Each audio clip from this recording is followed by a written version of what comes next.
I can't move that fast. Oh, you didn't make it. That's okay. That's okay. I need a production crew, Steve. Hi. Welcome to another episode of the Northwest Brewmeisters. I'm Jamie. I'm Steve. We are just two guys from the Pacific Northwest that like beer. Think you should too. This episode is brought to you by neck pain and joint pain. And also stupid, premature go live things forgot to set up. We need a production crew. We also need to get here earlier. We're gonna make money doing this. That would be nice. We Then could pay a production crew. yeah, and maybe do this on a Saturday or Sunday when we're not trying to cram and stuff. Oh, and look, I'm at 160 degrees. Oh, you're already there. Yeah. Okay, so That's kind of my fault. I I'm just gonna go ahead and turn I that. put hot water in his boiling kettle to help kind of as a catalyst to kind of help get it up to temperature sooner. All right. I guess my hot water is a lot harder than I thought it was. Yeah, you're right. Well, it started at 120. I No didn't kidding. think it- Yeah. I didn't realize it was that warm. 165. All right, we'll just let that sit for a minute. All right, so the description says what? Oh, someone's here. Is that Jade? Might be Jade. I can't quite see. Squirrel. Hi, viewer. Hi, viewer. We're too old and we can't see who just popped up. Well, if we had a proper setup, we'd have a big screen and the laptop would be here. Oh, I know, right? And I could just go PodCam, ding, instead of let's go to PodCam. And everyone's looking at your face, close up. Hi, everybody. Look at my pores. All right.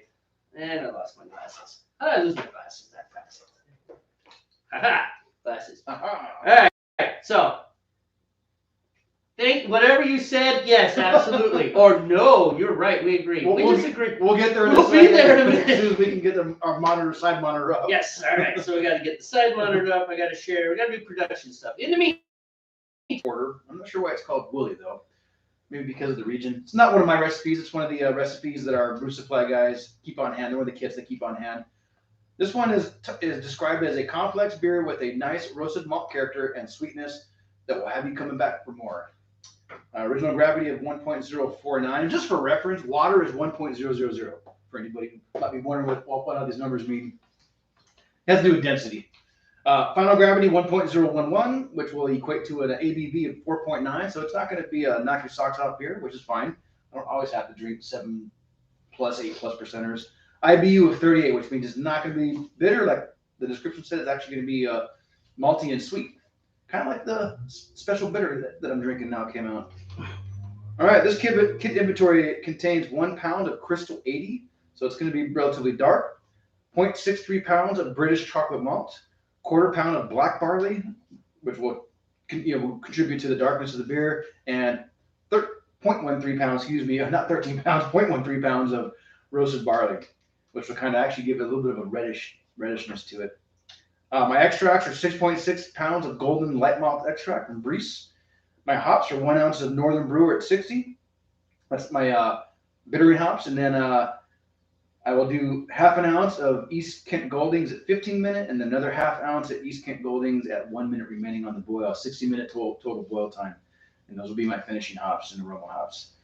So the beer should not be super hoppy. It should be kind of earthy, because East Kent Goldings are, if I remember correctly, are kind of an earthy type of flavor to them. Not all piney or citrusy like some of the other ones that are out there. They're earthy, woody. Woody, yeah. But what's most important is it's not barnyard, as we come across a lot. So yeast, first choice is white yeast 1275, which I don't remember the name of that one, as in like the American Pale Ale or something whatever. British. It is definitely probably something British. might be the British.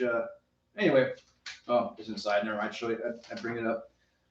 As usual, if you've seen any of the previous episodes, I will be kegging this, so it'll ferment for about 2 weeks, and then I'll rack it into another fermenter, let it clarify, rack it again transfer it into a keg, 5-gallon Cornelius keg, where it'll carbonate actually contingency carbonate until we're done drinking it, but it'll be ready to drink in about 7 to 8 days from the point I put the gas on it.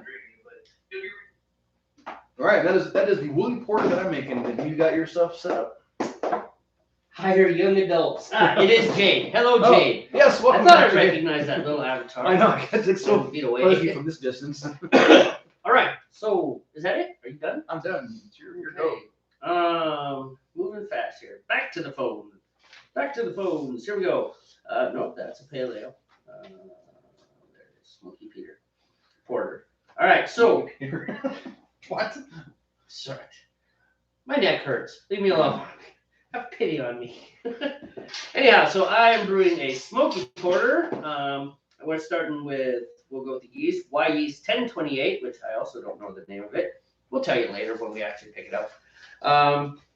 It's another British ale yeast, same idea. And I know the reason that you can't hint. What am I hinting at? I'm drinking a beer. Yes, it's with this weird look at me like Mhm. guilt. Y yeast 1028. I do know why I chose it though, because it has a real kind of neutral. It doesn't add a lot of like fruits or anything esters to the flavor of the beer. Mm.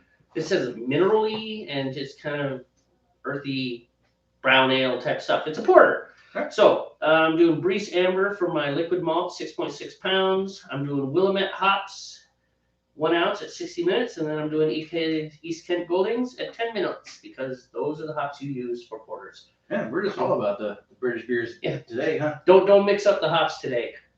Yeah, I'll make sure to make sure that, yeah. So for my grains, I have Crystal 150, so that's gonna be really dark, 7 ounces. Golden Naked Oat, 7 ounces. I added those because number one, I like to say naked, and number two, who does? Go ahead, say it. Naked. See, it's fun. Say it. Say naked. You don't have to type it. It's not as fun to type. Just say it. Just say it out loud. Just naked. You'll love it. All right. Anyhow, but also for mouthfeel to make it a kind of a thicker beer because I like big, thick, dark beers. So I like those. I mean, I like crisp beers too, but I like thick beers. Black malt, 12 ounces. Again, that's for color and for just like that coffee punch. Mm-hmm. British chocolate malt, 3 ounces for just a little bit of chocolate. And then Rauch or Rauch. How would you say? R-O-U-C-H. We're in the United States. I'd probably say Rauch. Rauch. Okay, Rauch it is. If we were in Berlin, we might say Rauch as well. Possibly. Is it S-C-H? No, it's just C-H. Oh, okay. But they say Ish. Yeah, kind of part you're in, in Berlin. Yeah. Not all of Germany, but it's regional. It's kind of like here we say oil. In Mississippi, they say oil. Well, like in Spanish, Y-O, they pronounce Joe, like when I first started taking that course, it sounded like saying Joe, and I'm like, right. What? Well, it depends. South America is Joe. Central America is Yo. Yo, okay. Yeah, and I think Spain is Joe again. It's right. more of a J sound. But yeah, okay, so regional pronunciations. Anyways, it's the smoky part. It's the thing that kind of gives it the smoky flavor to it. Right. This thing comes out at about 1.052 original gravity, and it usually finishes up at 1.018. So it's like north of 5%. It's not a real kick you in the head beer. Right. I have no idea what my IBUs are because I don't even know how to measure that at home. I know how to measure alcohol, but not so much IBUs. Anyways, it's really good. I love it. It's tasty. Steve says it's the one of my beers that actually doesn't taste like a homebrew. So I feel That's not like what I said. I said, is this actually homebrew or is this right? You were surprised. Yeah. That's what I'm saying though. You're like, this one tastes like a professional beer, and I took that as a compliment. It was supposed to be a compliment, right? Yeah. Okay, good. That sounds good. Yeah, we were drinking beer, and he brought me beers. We're just hanging out, and after a while, I'm like, is this store bought or is this your beer? Oh, Because that particular batch tasted really good. Which is one of the reasons I'm making it today, because I'm Right. like, you know what, Steve likes this. Fan that likes the Resurrection now. Yeah. What? I know I have one fan that likes the Resurrection now. You. Oh yeah, I love that stuff. That is good my stuff. friend T that came by yesterday, he said he liked this, but he likes the Resurrection as well. Resurrection, it's good stuff, man. You nailed it with that beer, and you got it well dialed in. I mean, its current incarnation, which I hope you don't screw up. I have no reason to change it now. I think I've reached the boundaries that I wanted to go, and then brought it back to where it seemed to peak out for flavor and just mouthfeel and all that stuff. That's where I'm at now. That's where I want to keep it. So we were talking about that. Was that yesterday? You came over yesterday, right? Last night for a little bit, yeah. We're talking about the pale ale. Yeah. Because so Steve he's I don't know, more exacting, more particular about what he wants out of his beers than I am. I'm like, this isn't really what I was going for, but I really like it, so I'm happy. Right, yeah, that's a conversation we had. Right. But I finally brewed one that I kind of like, but I think I'm gonna play with it because it just isn't amazing. I mean, it's just. Well, right. Because That's it how I've been is- feeling about the IPAs I've been doing. It's like, this isn't coming out the way I want. So you know what? I'm not going to worry about them anymore. I think I'm going to shift my focus into perfecting special bitter. Okay, that's cool. And I I'm thought you gonna- liked IPAs because you're an IPA guy. Well, I do, mean, but that is- I just haven't been very successful at brewing them. I thought that despite the fact that it didn't do what you wanted it to do. By the way, let's start a timer right now because we're at 160 still. Oh, okay. Anyhow, I thought the last time you brewed that IPA, I liked it. Like, I genuinely liked it. I was like, this is a good beer. And your comment was, well, thank you, but it's not what I like. You know, and you didn't say you didn't like it, but you're like, this is not what I wanted. Right. And I would think that, because I agree with you on your first two attempts. Was it 2 or 3? How many attempts did it take? At least 2. There was 2. Yeah, your one first- was really bitter. It's just like, whoa. And one was kind of thick and just like, Yeah, I just didn't. it's like, not amazing. I mean, drinkable, you know. It's like, we'll drink it because it's beer. Yes, But- when we screw up, we must punish ourselves by Right. drinking this stuff that we screwed up with. But I thought your last one. So I was in agreement. I was in absolute agreement with you on your first two. I was like, no, I would not attempt to make this again. I would attempt to change this and move away. But I thought your last one was great, and you could have started tweaking there. But if you wanted to just attack the bitter too, I that's will fine. go back to doing an IPA later, but I had more fun with this one, and I think I want to tweak this one and dial it in to where it's a little lighter, more of a English bitter, not a special bitter or an extra special bitter, you know. So it's a little bit on the lighter side. Now, so an EB versus an ESB, So English bitter, EB, special bitter, SB, and then like an extra special bitter. The ESB. way I understand it, yeah. It's Extra like a special bitter north, ESBN. Yes. Ah. Anyway, I want it to be more of a lighter version, so more of just a bitter, you know, not as dark. And This not, one's a little thick. not as heavy. I mean, I wouldn't call this light at all. No, this is like a special bitter here. Right. I mean, it's not a super heavy kick your head in beer, you know, but you know, it's not a belly warmer or anything like that. No. It's a good fall beer, I think. It's so-called a medium beer, I guess. You know, medium weight. I tend to brew with the season. I mean, I'll drink any kind of beer any time of the year, but I like to brew what kind of pairs with the season. During the colder, you know, fall and winter, I like making heavier, darker beers, and then I like lighter, crisper beers during the warmer months, you know. Right. Yeah, you're seasonal. I'm kind of flowing that way a little bit. I'm just not quite as locked into it as you are. Well, I mean, it's not like a must. It's just like it's what I like to do, you know. So Yep. Nope. I get it. And I don't feel obligated. the truth is, we should be brewing, you know, like come January, that's when we should be brewing the IPAs so that they're ready to drink. Ready in the In spring, the summer. yeah. But- Spring, summer, yeah. But the thing is, we do ales, and ales are so fast. Yeah. That's why I love ales. Unlike lagers, which brew it now, your children drink it. Children you don't have yet will drink it.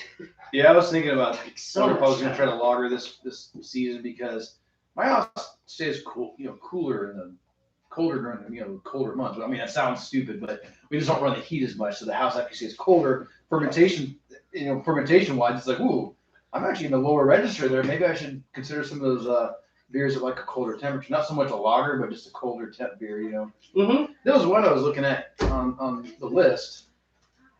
It's an ale, but it actually has they treat it colder. The fermentation range was like 55 to Like a Kolsch? Maybe What was it? The Temptation Kolsch? I can't remember which one it was, but it had a lower range for fermentation, even though it was an ale. Well, Kolsch was the whole genesis of the Kolsch style beer was like it was a competition. It was like a way to keep the that little Bavarian section where the purity laws kicked in. Right. It was a way to keep them competitive commercially. Thank you. The microphone can hear you, just so you know. By the way, I haven't said it yet. Most professional broadcast this side of the Columbia River. Check in the box. There it is. But anyhow, that's what the Kolsch was, and so maybe that was the one. I mean, there's different. You know, most of mine, My fermenter at home, because I've got the temperature controlled one, I keep it at like 60 to 62. I brew everything right there. Now, granted, lager yeast, they'll go down to 50, 40. Right. Well, what got me thinking was this morning when I got up, the house was brisk. Came downstairs, looked at the little thermometer, and it was like 60, 62 degrees in the house. It's not digital, so I had to kind of, split hairs there. That's okay.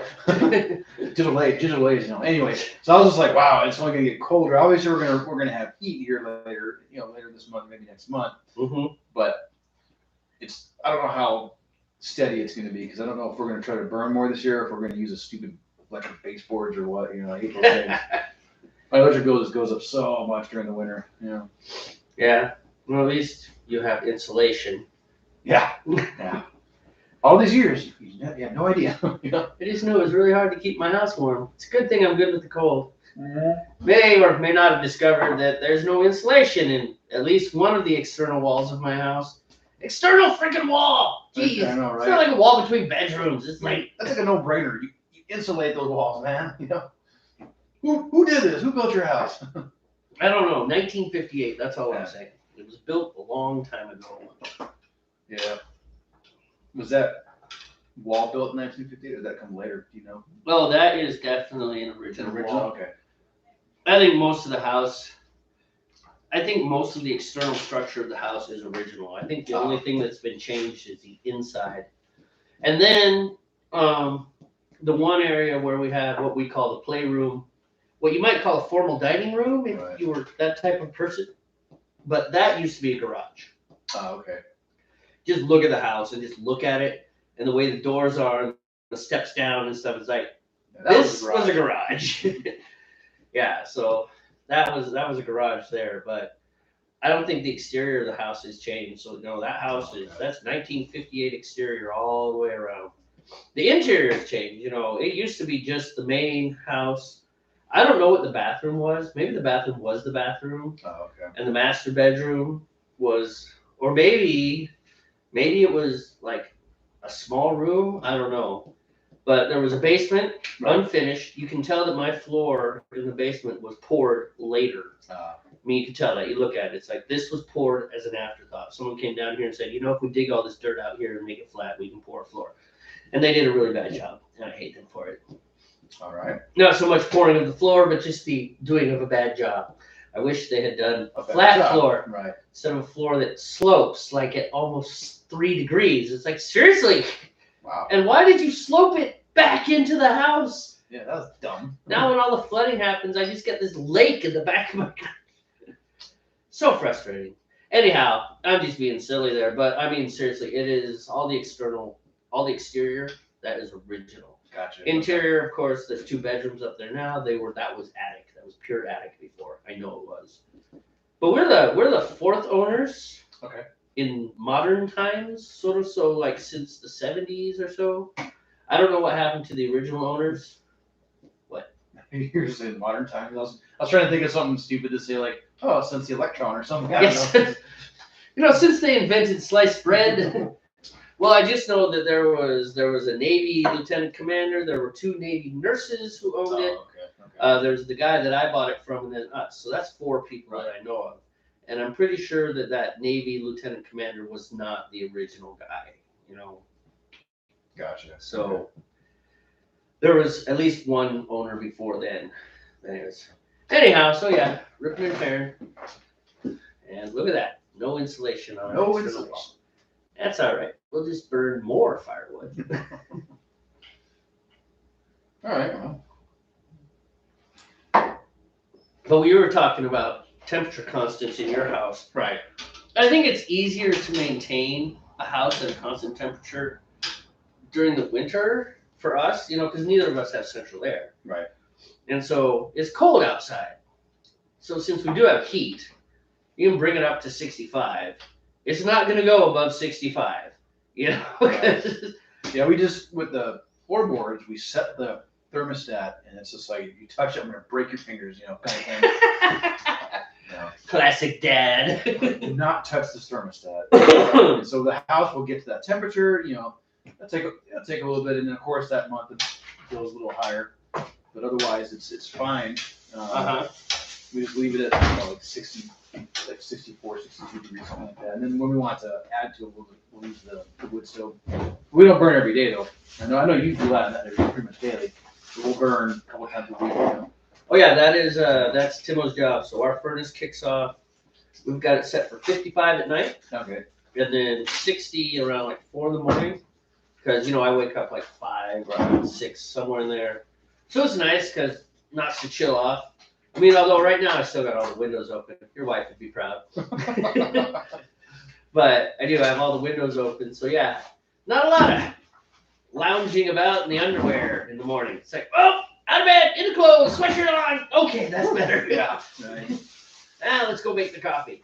But during the winter, so the furnace kicks on, gets up to about 60, and that's where we have it set at 60. And then Timo's first job, Get the wood ready. Yeah. I go upstairs, I bang on his door. Time to wake up, feed your animals, build a fire first. First thing you do. Fire first, then the animals. Yep. I threaten him every year. You want to freeze? I will let you sleep outside. The other thing we say a lot, even though I've never watched a single episode, winter is coming. We say winter is coming all summer long. Because it is. They were not wrong. It's like, winter is coming. What's the problem with that? We only have half a cord of wood. We need more wood. Cut more wood. Winter is coming. So my kids know the saying, although they haven't watched Game of Thrones either. Timo probably wouldn't like it. No, it's not his saying. I mean, it's a little too many. A lot of sexual content, a lot of violence. I know he doesn't like the violence either. Yeah, he's not a violence person. Although, it's weird, is he sure seems to love. We're going back out. I just wanted to bring the cold stuff home because we have to go to Walmart, drop board off. Okay. Let me Walgreens. That's right. You can tell me about Microphone's it after- on. Good girl. You can tell me about all you want after we're done broadcasting. Good job. Thanks, Brandy. Ladies and gentlemen, my wife. Yes. She's worse than a sailor sometimes. Oh yeah, your And wife. She made an honest effort not to drop an F-bomb before the camera can hear. I mean, we're all grown adults, but when the camera's off, We revert to sailors, but the thing is that I forget who it was. It was a random person on Twitter, someone I might follow, or maybe someone whose name keeps popping up on my feed because someone else I follow does follow them. I mean, it's all network, relational databases and stuff. Maybe it's document databases. I don't know. Anyways, yeah, it's all network. So, I follow you and you follow Bob the Warthog. And I get all sorts of stuff about Bob the Warthog. And I'm like, Steve, unfollow Bob the Warthog. I'm done. Yeah. Anyways, this poor girl, so she's a YouTuber, musician type. And she said she ran a really clean channel. She had good numbers. She's one of those people that tracks her stats. I mean, we track our stats too, but when it's 3, it's really easy. It's easy, yeah. Yeah, it's easy. How many views did you get this week? 3. Yes, we feel good about that. Anyhow, so she tracked her stats and all that, and she kind of asked the question. She's like, has anyone else noticed that if you have foul language in your YouTube stuff, that your numbers fall off? Because she said, in her case, it happened to be an F-bomb. She says, it was just one, and suddenly my viewership it's like she didn't lose subscribers, but it's just like, Less viewers, yeah. I think the YouTube algorithm does stuff to where your videos pop up if it detects foul language as well. Yeah. It kind of buries you where people aren't going to see you on the first couple of pages. You know what I mean? Right. Which I appreciate that to an extent because there's no verify you're 13 to log into YouTube, man. Right. My kid, he's not 13. Any kid could put a fake birth date in there. They know what to do. It's not hard. So yeah, you might not land on the generic stuff. You flip on it, and unless your algorithm is finely tailored like yours, actually we screw up your algorithm every day. My algorithm is just so confused. It's funny. Is there a reason that you want to learn about molar chemistry, bluegrass, heavy metal, and avionics All on the same page? Well, yeah. Yes, yes, there is. I mean, that's a little bit of what I'm interested in. There's more. Don't forget some video game stuff in there Yeah. too. You know, Drywall. Drywall. Drywall. learn how to do some drywall. Yeah. But you know, most people who are a little more consistent Right. with what they watch, you know, the algorithm will throw things up there. You know, you fire up YouTube, it's Like- like bam, it's right there. And maybe the first 3 are full of foul language, but your account knows it. And you're over 18. You know? Yeah, but if you're just without logging on, you're just hitting YouTube just blank. Yeah, you could be anywhere from 8 to 57 or whatever. And so any video with foul language or something that's heavy is probably not going to show up right there. Right. Right. You know, Where are your malts? my malts are right here. I just kind of a random thought. I was like, I didn't notice them anywhere. That's why I was asking. I actually did double check before I left the store because you know Oh, okay. we don't get second chances. No, yeah, because they're closed on Sundays. Not like we can run out there real quick and get what we need. No. And our actually local in this town brew supply store is no longer a brew supply store. Yeah, they fully closed up. They stopped trying to do double duty. They are now 100% Pure Tap House. Yeah. with new owners. Yeah, you told me that. Yeah, she sold. I can't remember her name, but yeah. Carol. Carol sold the business. Which is fine. She took her time. She wanted someone who would kind of keep it going the way it goes. Right. But you know, at the same time, it's like you can only do so much. It's like here's this car. Never ever do anything to it. It's like it's my car now. Right. It's like if you want to make sure that car never changes, you need to keep it. Yeah, you can't. Yeah, no one can ever guarantee that they will never make a change to something. Yeah. Don't ever sell this. You're selling it. Yeah. Yeah, it's just. And I get it. She probably wants to preserve the memory of Terry. Terry was the former owner who had passed away. Yeah, in an accident. In an accident. Yeah, it was not. It was like unexpected. Like Mhm. was it a year ago, 2 years ago? Anyway, so his wife was running the business after that, and then she just recently sold it to someone who I'm sure she wants this person to try to preserve Terry's memory for a while. Yeah, that's you the know. idea. And just keep the whole thing that's going on there. I mean, the super family-friendly Yeah. tap house. It is. Yeah, it is a very family-friendly tap house. Yeah. They let you order food and have it delivered Yep, there. because they don't serve They food. don't serve food. So you can bring food in. Yeah. They have like open mic nights on the weekends. And, you know. Yeah, and if anybody of you lived close to us, boy, would that be a great ad for this place. But not a single one of our viewers is within 100 miles of us. That's not true. That one Well, couple. Jake's close. Well, yeah, Jade's in Seattle area. But that one couple that talked to us for a second, they know Oh, they yeah. go to the same brew supply Actually. store. So I can't remember. Cody? Cody, yeah. I cannot believe I forgot his wife's name again. All right, you know what? You've got to take it. Entertain them. I'm going to look up her name. It's not that big a deal. I know. The point was, it's just we do have at least one or two viewers. 100 miles and stuff. But in any case, I do appreciate, she wanted someone who would keep that going. Right. They're going to, Keep the dream going or and whatever. apparently the little live music thing, they're going to keep that going Okay. and push it back, and knitting and brewing, which is such a weird combination. Knitting and beer drinking. I mean, in my world, beer goes with everything, but I don't knit. No, yeah. None You're of probably my not the friends target do. audience, though. But no, I don't think I am. I just think it's very unique, that knitting and brewing and beers and things. But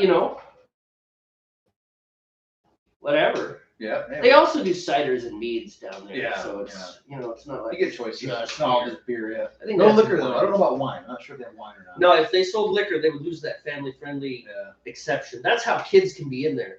Because there's no liquor, yeah. Right, because there's this family-friendly clause, and I am quite certain that somebody in the craft beer industry fought for that. They're like, Oh. look, these are our establishments. They are Right. not This bars. isn't a bar. This yeah. isn't a bar, the classic thing, the Roadhouse, Easy Rider, Any Which Way But Loose type Right. thing that you're thinking of from the 70s. It's not that.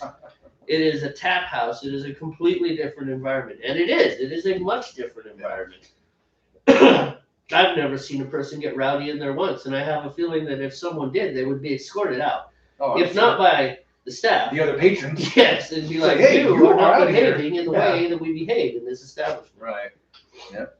And that would be a good thing. And to be honest, I think somebody, take 3 steps in the door and see a 5-year-old walk by him, and they just be like, I'm not gonna do that tonight. At the same time, I've heard people complain about that. Some people I know said, "Yeah, I don't like to go there because there's too many kids around." Well, So, well, then don't go. You know? yeah, don't go. There are bars to go to, I guess. I don't know. I don't go to any of the bars here in town. I don't consider Applebee's a bar. Like when we No. go there after work on Thursday. I don't go to Applebee's. There's too many kids. I mean, they're all in the restaurant section, but hey. I can't think the last time I was in a bar. It was like a classic bar. I mean, I've been in a tap house, of course, but not counting Terry's, or Wicked Teuton as it's called. Right, but as we discussed, that's not a bar. Not a That bar. is a different sort of Yeah, establishment. I can't tell you last time I was in some regular old bar, you know. Oh, I think I better turn the flame back. Cooling down a little rapidly there. Well, it's down to like 142 or so, and I've still got 10 minutes. It's gonna get a little. Okay. Excuse me for a second, sorry. I'll just be right here playing with flame. Entertaining. Entertaining? Yeah, you're entertaining. Why didn't Oh, I had to get up? yes. I am entertaining. Are you not entertained? Me? No, I'm not entertained at all. You need to try harder. Try harder. More effort. More effort. You can try harder drinking that beer. I'm joking though. You know what I forgot to bring? I forgot to bring the beer bell. My wife found this really cool thing in New York, and it's like a cowbell, but it says ring for beer. It's cute. He's gonna bring it over. Probably super obnoxious. Oh, it'll overdrive the mic. The mic will just be like, ah! Because it's gonna be loud in here. You realize if we ring it here, nobody's gonna respond to it. Not my family. They're gonna be like, they want a beer. They get their own beer. I could train Timo. Good. Timo is very trainable. I met with my family. Yeah. You know, it's funny. My girls used to fight over who would get me a beer. Now they're just like, whatever, Dad, get your own beer. Welcome to teenagers, bro. I know. It was so funny. Like one day, I was like, man, want to give me a beer? Nah. Really? Nah. You can get your own beer, Dad. Wow. Broke my heart. Thanks, man.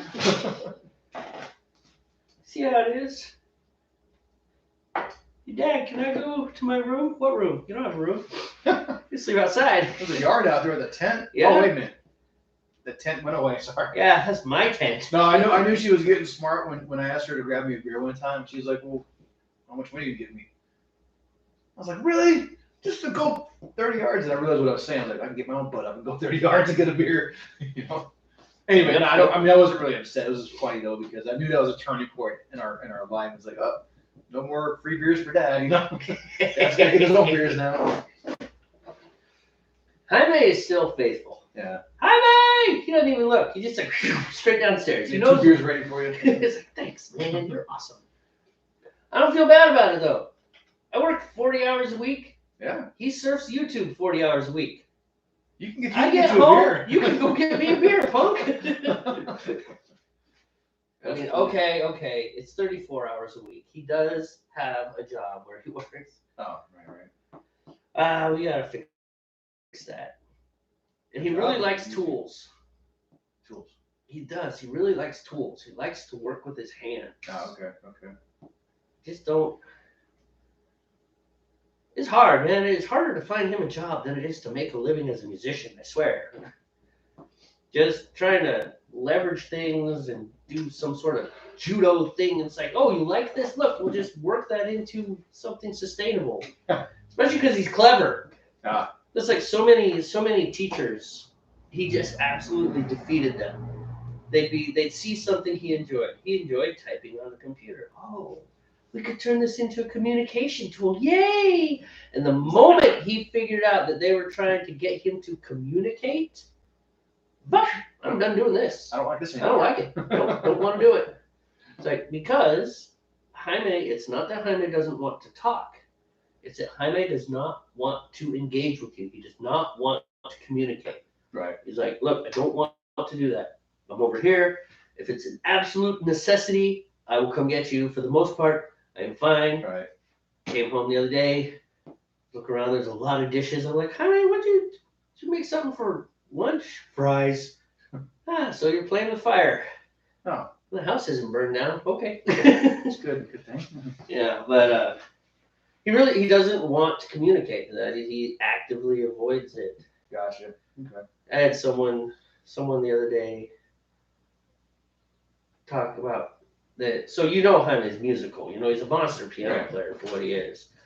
And they were like, music is his language. Maybe you could have a conversation with him in music. I'm like, no, you don't understand. Don't take music away from him, you know? It's like he doesn't want to communicate. Right. And they were just being helpful. You know, this is something that actually kind of a little bit of a burr under my saddle for like ever since that conversation happened. It's like, how are you going to walk into my life and say, maybe you could do this? It's like, I've been living with this for 24 years. I think I got it figured out. You know, if he was 7 and someone said, have you tried this? I'd be like, oh, wow, maybe that's it. Actually, he's 23. At 23, it's like, no, we've tried that. Right. I know where my kid is at. Right. Don't. I appreciate that you are trying to be helpful, but you're coming off as kind of patronizing here. And it's just like, just get out. Right. You know, I've got this one.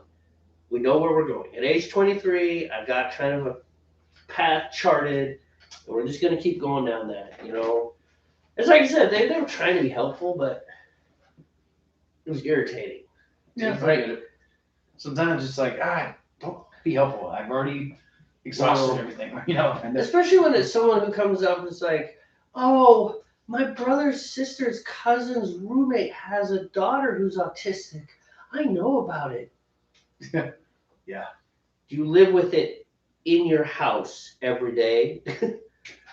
You know, it's just like, no, you can't. It's like sometimes, and that goes for you and I, if we have another friend who's dealing with a special issue, just shut your mouth. You know, both of us. And I'm not, of course, I'm not attacking you, but it's just for both of us. It's just shut your mouth. You know, if they ask you, what do you think? I'm like, well, shoot, man, I don't know.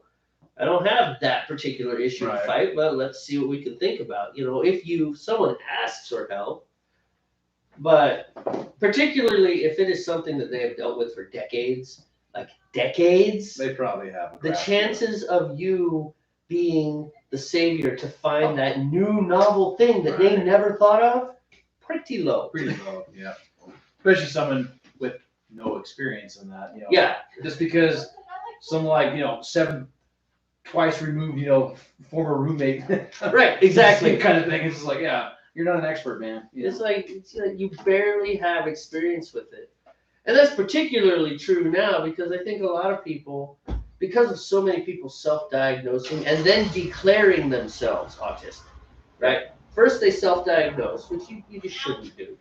You know, even for mild things. I think I'm clinically depressed. It's like, if you think that, you need to go see a professional. As much as I am not really in favor of psychologists still, you should go see someone to get you an official diagnosis. Right. Someone who can use the various tests and instruments they have. Maybe a You know? psychiatrist, but as opposed to psychologist. You know? Yeah, but, you know, it's like, have someone actually look, you tell them your symptoms and have them say things like, yeah, you're clinically depressed, or no, you're being a baby, grow up. You know, don't self-diagnose. And then to declare it to the world, you know, I'm autistic. No, you're not. If you were really autistic, you wouldn't declare Yes, it. you wouldn't You be know? declaring it like this. You wouldn't. Nobody wears mental illness like a badge of, look at how special I am. 2023, you do. Okay, all right. But my point being is that so other people, they suddenly think, oh yeah, I know someone who's autistic. It's like, you know someone who's kind of weird. And it's okay, you know, there's levels. There was Renee who, she was a college friend, right, from when I was in SBU.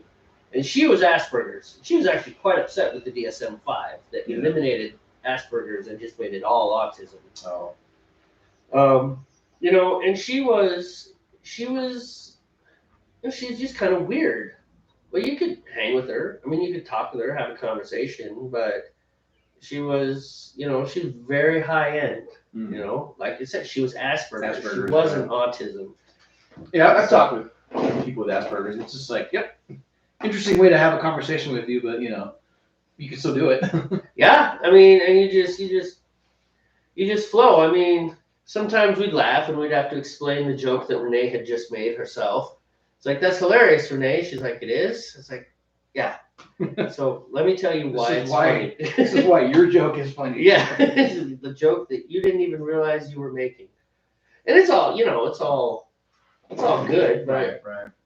she was. Anyways, so I get that there are people that have weird things about them, but and it seems like autism is the cool thing right now. ADHD was cool for a while. Yeah. That's That was the last hip. decade. Yeah, that was last decade, but it was the cool hip thing. And now with the internet and PubMed and these various things and self-diagnosis, and don't you dare tell me that what I say is not true. It's like, you're full of crap. I'm sorry. Someone needs to burst your delusion bubble. Right. It's like you don't just get to declare these things, but yet. And then you're right, 2023, man. I need you to do one thing. Take a drink of your beer. Please. And another. Pull those out of there. I'm just messing with you. I know you are, but No, I'll just go grab a beer. He comes into it. No, you've been doing talking and explaining, so. I'll trade you. well, the other thing I want to do is I want to get moving so that we're not in the situation where we were last time, where we finally got finished with your beer around 9 o'clock at night. Yeah, that was my fault because I waited too long to start because I just wanted to ensure a nice gap. So tonight, I don't feel like I need to wait so long because it was obviously too long. I'm done with my steep now. Yeah. You could probably start. Now I'm gonna wait till you're going with your malts and stuff. Your malts are done. 9 o'clock, people. 9 o'clock. Well, that's when I waited till you were up to temperature pretty much. I'm just gonna wait till you get your fire going and get your shit going there. I think my fire is already going. Can you see under there? Yeah, you got a fire going. What I meant was like get your malts in and Yep. get it going. Oh shoot! I need my spoon. That's what I'm talking about.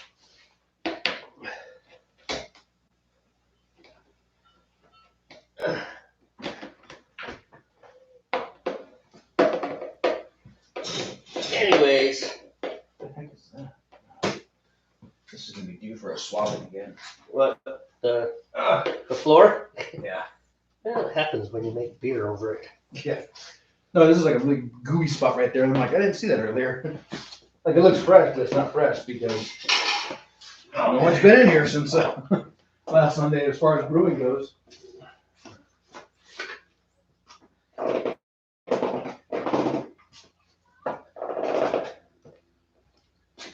So we need to get hot on our ale trail stamps, man.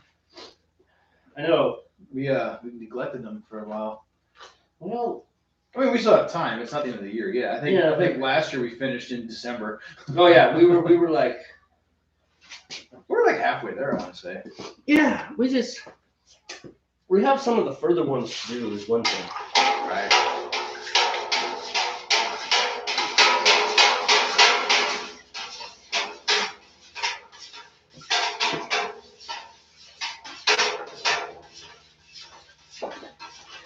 I would almost guarantee I'm going to get a little bit of scorching going here. Maybe. Well, my fire's still on.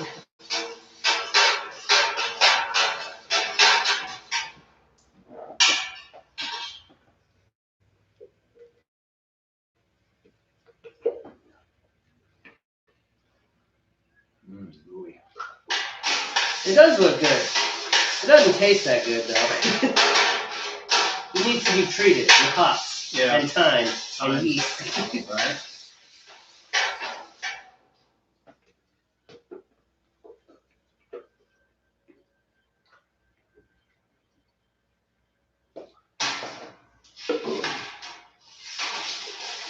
One can of malt. Could you hand me the ladle, please? Ladle.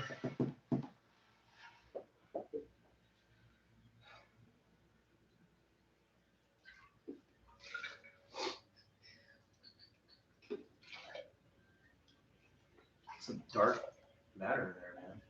It is. I mean, this is almost as dark as my coffee. Yeah, I think mine was the golden light. What was yours? Amber? Amber. I use the That's amber. darker. Yeah.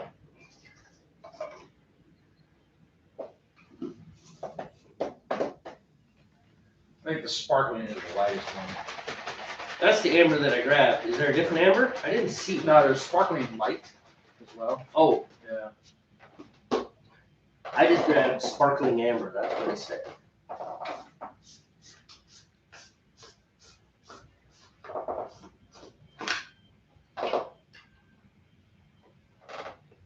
Still no little tabs. I know, right? Come on, Reese. Why is it doing- Put a tab on there. Just a little tiny tab, so it's easier to do this. Yeah, they do that. They probably have to raise the cost of manufacturing. Oh, we gotta charge $30 now for that thing for the tab. It's like $30 for a Serious? tab. I can see that too.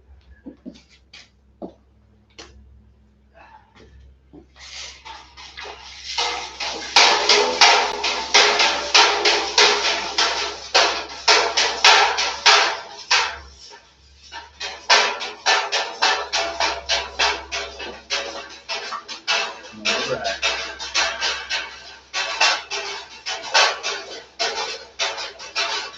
You know, actually, part of this show actually is brewing beer. It is. We actually do more than just sit close to kettles. They're a great source of heat during the winter. Yeah, it's nice. We do sit closer to the kettles during the winter. It's like, oh, it's winter. Get right up on that kettle. It's like you're practically in it. Yeah, I know. I know, it's freaking cold. It's cold this year. I guess this year we're gonna have a mild winter because of the like El Nino weather pattern thing. So the El boy, Nino means the boy, the Nino. the Nino. I forget what that was, Chris Farley or something. Yeah. So I don't know why they call it the boy though. But isn't there a Nina? There is. I mean, Yeah, but I don't know why they're referring to the weather pattern as the boy and the girl. I don't. It doesn't make any sense to me.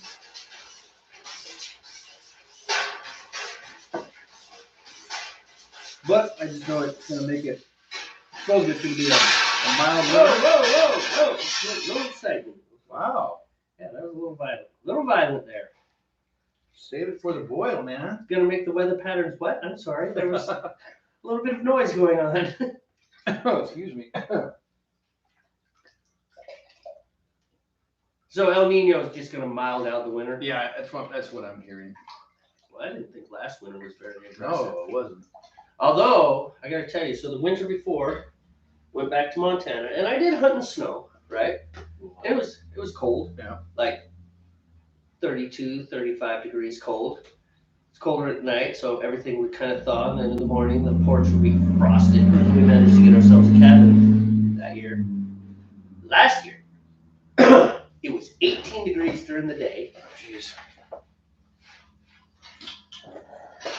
That's That's wicked cold. Yeah, 18 degrees during the day. So imagine what it was in the middle of the night.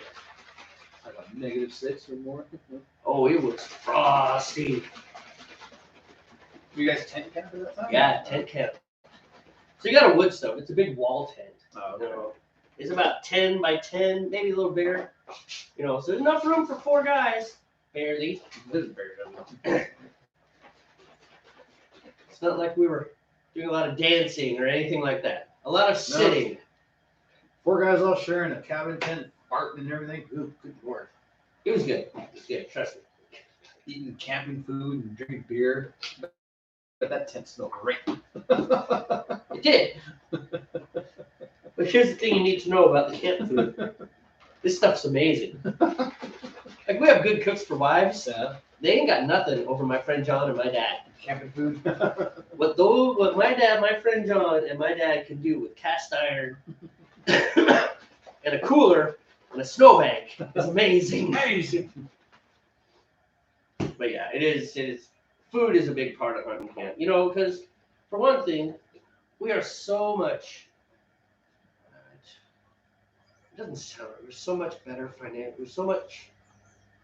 financially. We are so much better off. That still doesn't sound right. I think the grammar is all screwed up on that sentence. But Give them away. More time. I'm going for Boyle. I'm not wasting time. I promise. Anyways, but it's just financially, we are doing much better than when we were kids. Oh, You know, at the same age. And so hunting is not nearly as much about food. I mean, it was never primarily about food, but if you got enough, Right. then you could feed the family all year. Alright, here we go. The heat is on.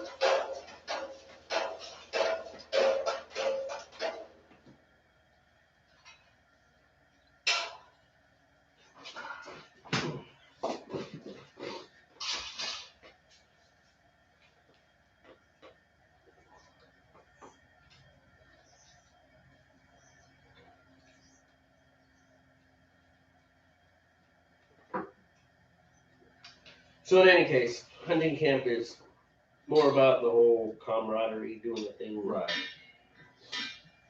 And the venison's good too afterwards. What's that? And the venison's good too afterwards. Oh yeah, if you get something, If you bag it's something, like yeah. that's always. Be right back. All right, I'll be here. He's a little bit of a germaphobe. The handle of the ladle touched the top of the propane tank. Gotta fix it. Of course, it's his beer that thing's going in next, not mine.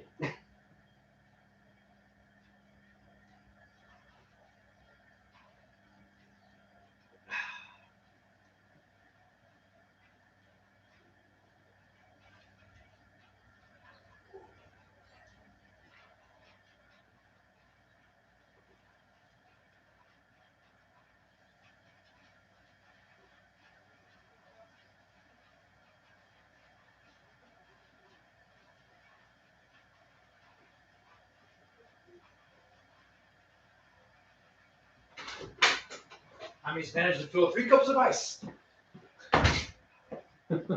3 cups of ice? Yeah, like he'll fill up a cup, get a drink, leave it on the counter. Go get another cup, fill it up with ice, get a drink, leave it on the counter.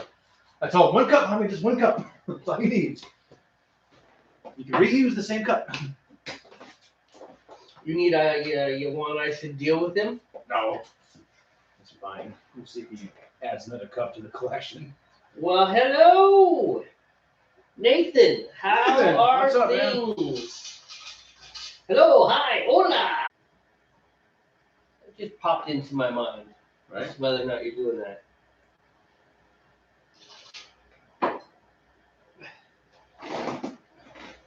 You know what's unfortunate is I really enjoy doing the broadcasts and stuff. Oh. just as you recognize that I was here, video started buffering. Oh, that sucks. It's like I enjoy doing this broadcast, but I never have time in my life to watch other people do live streams. Right. I think part of that's just timing. It's like 1 o'clock on Saturday. I'll be at work. I'm at work. Yeah. I miss a lot of the evening stuff because I work evenings, you know. Yeah. So I was like, yeah, we're doing it at 6 o'clock tonight. Oh well, I won't be there. Okay. All right. If you have fun, let me know how it went. Oh man, should we not? No, go ahead. Do it.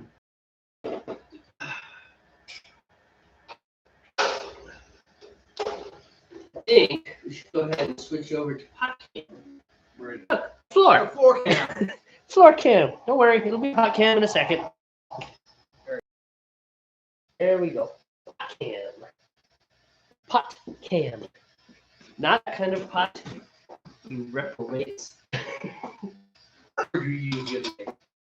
Then that car come up behind us doing, That guy trying to pass us in the.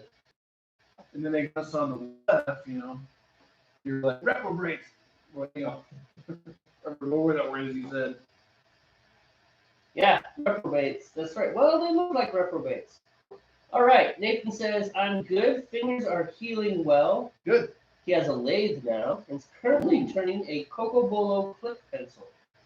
Ooh. Lathes are cool. So, My grandfather had like Sure. ancient lathes from like the 1940s. Coco Bolo clip pencils because it's fun to say Coco Bolo. Go ahead. Bolo. Coco Bolo. That's almost naked. as good as naked. Naked. Naked. Naked Coco Bolo. Naked Coco Bolo. Anybody tell you right now is going, what are these guys doing? You know, we never claimed to be good at this. Coco naked. Yeah, Coco Bolo naked naked. New language, you know. Just 2 words. It's fun to say, you know. So, more seriously though, what is Cocobolo? Yeah. Is that a type of wood, or is it a style of pencil, or what's going on? Click pencil. I'm assuming that you mean mechanical pencil then. And then we wait. We should just keep discussing stuff. He'll answer when he gets a chance, He will. or maybe he won't. Who knows? But You point never is, know. if we wait, people are gonna be like, they're just sitting there not saying anything. Yeah, it's like this is a boring broadcast. It's not a boring broadcast. This is the most fun you could have. Type of wood, yes, mechanical pencil. Okay, so Cocobolo is a type of wood. I'll have to look that up. Okay. In fact, maybe we should look it up. Have the technology. And the truth is, Look at it. So- I don't have my technology. really, I need mine so I can set my timer. I'll just sit here alone again. Leave me alone. I've been alone a lot. It's like the Jamie Show with occasional special guest Steve. Hey, your pot's boiling over. Hey, look that up. Cocobolo. All right. C-O. Nice try, Choppy. Cocobolo wood. No. The sun. Tropical hardwood, Central America. We have, let's see if I can have images. Timer. Ooh. Ooh, that's pretty. Like a little nice finish. It comes out with a nice finish kind of thing. And we'll pick that one because it's nice and big. That's pretty. The rest of you wish you see this, but you can't see it because it's on my phone. And the truth is, a video of a video screen is never very good. Yeah. Right. I mean, here, you can look there. Like I said, it's never very good. Cocobolo wood. That's pretty, man. Must be like a. I didn't read about its characteristics. Central I imagine American. it's like a lightweight, Hardwood. hardwood. It's a hardwood, Okay. though, you know. Maybe it's not dense. I don't know. I don't know, but most hardwoods are. I mean, that's what makes them hard. True. I know that would fare for like a guitar fingerboard or something. I don't know. That'd be good. I don't know. How hard is rosewood? I don't know. I only have one rosewood guitar. Mahogany is, that's a hardwood, but it's not, I mean, Mahogany is light colored. yeah, but I'm talking about the hardness of that's the it. wood. The A color lot of is, guitar necks are made with mahogany. They don't, and the whole neck is mahogany. Not, it doesn't have a separate fingerboard on top of the neck. right, it's just a solid chunk of Solid mahogany chunk, yeah. with frets carved into And it. then some of my guitars have like most of them I think are ebony, which is a hardwood, Mhm. ebony fret fingerboard, and then like the neck is either mahogany or alder, whatever. Bodies, a lot of the bodies are made of alder. Right. That I have for electric guitars. Alder is weird because alder is considered a hardwood, but it grows super fast. Yeah. As you know, all those alder trees out at my place, not a single one is probably more than 60 years old. Okay. Meanwhile, that maple tree is Right. probably 150 years old. I don't know how old that thing is, but One of my guitars was made of swamp ash. swamp ash. Yeah, the body was Swamp ash. swamp ash. Swamp ash. That's we are dancing the line with that one. I'm not even making a joke. I believe you. what it's called. Swamp ash. Is it pretty hard or? I guess so. One of my guitars, I swear this thing's made of basswood or something. It is so heavy, man. Like, wow, this is a heavy guitar. Right. Nathan has an answer, by the way. Oh. Rosewood is actually on the softer side of the hardwoods. It is okay. Right. Yeah, I think Nathan. I think you work a lot with wood, don't you? When he's not making. Bacon and rosemary with like projects and artistic stuff. I think he's a wood guy. He does woodworking and stuff besides his Right. job. And there are also soft and hard maples. Okay. Pretty sure he does stuff with wood because he knows a lot more about it than we do. Than we just do, in the yeah. comments. Well, I mean, the little bit I've learned was just reading about guitar construction. hmm And I still don't claim any knowledge of woods, and so Well, I'm just thinking you wouldn't want your fingerboard to actually be too hard, no. which is Okay. weird. It's like you're going to be pressing steel against this thing. You'd want it as hard as possible. It's like, no. You don't want it overly hard. And I can't think why, just that it just doesn't make sense to me. What's interesting though, some of the woods over time, the guitar woods, especially if you do a lot of bending, they'll kind of scallop. hmm Some people get scallops put into their fretboard. On I've purpose. seen those, and I'm not sure what I think about that. It's like, why don't you just get jumbo frets? I don't know. You know? Excuse me. It's like just get bigger frets. You know. Speaking of frets, I almost have everything I need to do a complete fret job. Oh, So what are you missing? Leveling stuff. So we may not have talked about it, but Steve is an entry-level luthier. In addition to be a retired software engineer and aircraft mechanic. I'm still an aircraft mechanic. That is my profession. I'm an aircraft mechanic. That's what I do when I'm not brewing beer or doing guitar stuff. We're getting motion. Ooh, nice. It might just be little heat ripples, like the whole desert things. Right. And then I have my electronic components. This should be here Monday or Tuesday, so I can rebuild that one guitar with all new pots and capacitors and switches and pickups and all that stuff. In fact, today I went to Home Depot. I bought some heat shrink and some wire strippers. I didn't have any wire strippers. It's like, oh, it's kind of critical of wire work, electronic work. Yeah, if you're going to do things like that. And then as far as fretwork goes, I need some tools that will be used for leveling, and then I think I'll be ready to refret that acoustic guitar as my, Yeah, initial fret job. dude, that guitar is garbage. So Yeah, if I screw up, it's not gonna hurt too bad, Yep. Tear it apart and put it back together. Have fun working on it. Right.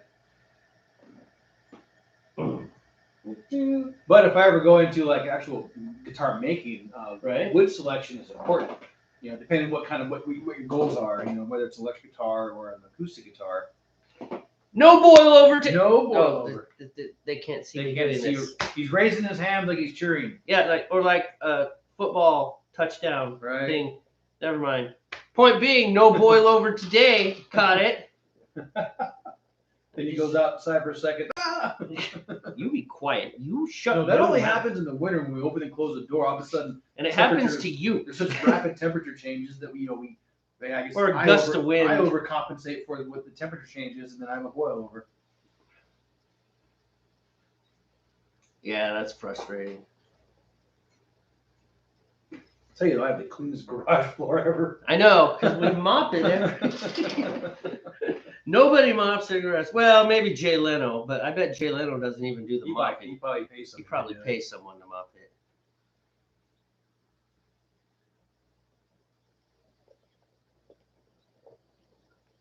All right. Such aggression on that pile. I know, but it's like only in one It's spot, all the size of a concentrated. quarter. I know, right? It's all concentrated right there. I'm trying to get it to start rolling, but it just doesn't want to. Looking for a rolling boil. Oh, by the way, Nathan says, one day I would like to make a guitar, but that will be way down the road. Electric or acoustic? Acoustic is definitely that's a steeper challenge. Yeah, absolutely. You could start with a kit too, man. They make kits. Yeah, there's a lot of kits where everything's kind of pre-cut for you. You just have to sand it and shape it a little bit more, and it's and then assemble it and finish it and stuff. But it's kind of like a way to build up the skills towards it. Tell me about the selection of woods, though. You were starting to talk Oh about no, I was that, just saying that there's just so many woods out there that are available for guitar construction. Both electric and acoustic. I use Stumac.com is a website I like, Nathan. Stumac.com. They have luthier tools. You can get woods and everything from them in electronics. Anyway, I'm always getting ads and crap for all the woods that they're trying to move, and so they call them tone woods. But acoustic guitar is probably a little more important than electric guitar. We've seen some Well, the people on top. it. The Yeah, top is actually the main part. There was some luthier, I don't know, 19th century, maybe before. He made a paper. He was making a point, okay. but he made a paper mache guitar. The whole guitar was paper mache except for the top, because the top is the part that vibrates and gives you the sound. Now, obviously, if your sides and back are of high quality and your bracing inside is light enough, I mean, that will all impact it. Right. But your main thing for making the guitar have sound is the top. That's where In acoustic guitars, that's where the resonates. yeah, spruce is a really popular wood. Yeah. Spruce, that's about the only one I can think of. But I mean, I don't know all the names of the different kinds of woods that go in guitar, but I'm sure if he saw the names, he'd be like, "Oh yeah, I know that wood," But yeah, there's so many different kinds of woods you can use, whether you're building a hollow body guitar, like an acoustic or a solid body electric, what you use for your fingerboard, what you use for your fret, for the neck, what you use for even the headstock can be different than what's being built for the body and so forth. The bracing could be one kind of wood, whereas the actual top could be a different kind of wood. Woods for acoustic guitars are way different than wood you'd use for electric. Yeah. I knew that. Actually. Yeah. So, Well, so like my Martin has a spruce top, rosewood sides, and a mahogany back. That's what my Martin has. yeah, mahogany is real common in electric guitars as well. So a lot of times the neck is mahogany, and then the fretboard, fingerboard is ebony or rosewood. Right. Well, the one thing is all of the woods have to be hard enough to maintain some vibration. Because if it's too soft, even though in an electric, most of the sound comes from the magnetic interference between the pickup and the steel string, right? Well, that's where the sound comes from. But still, if your body is too soft, the string is going to stop vibrating quicker. Right. It's just kind of go. And there is some resonance through the wood.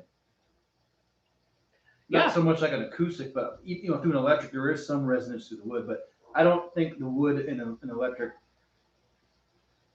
Well, I think affects the tone to a degree that some people claim.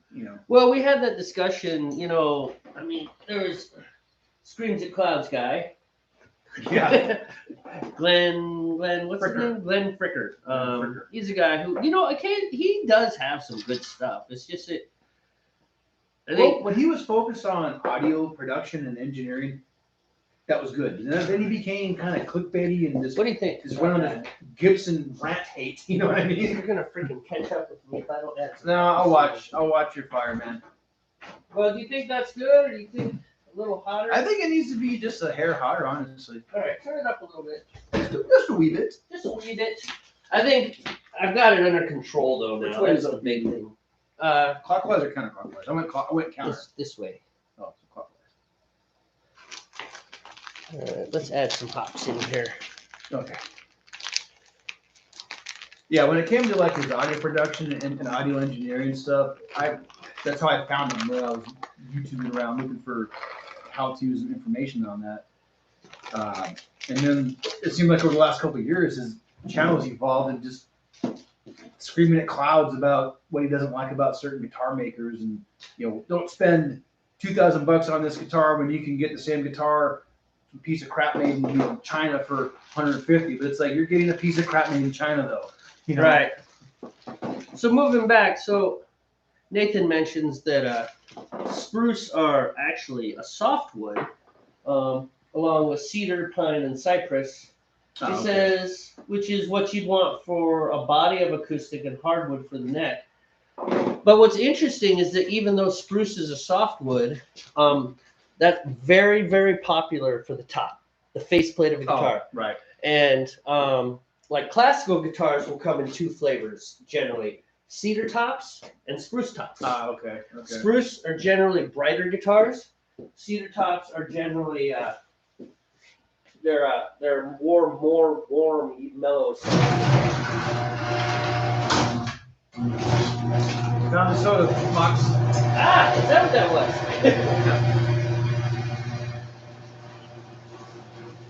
Yeah, there's a YouTube channel I like to watch. It's a Luther in Canada, and he has done in my limited experience with it, what to me looks like some amazing repairs. Recycles, yeah, that's recycled. Right. Amazing repairs on stuff. Greenbergs. Both electric and acoustic, mandolins, ukuleles, you name it. He's worked on it, Oh, I'm gonna adjust your fire again. You're a little aggressive now.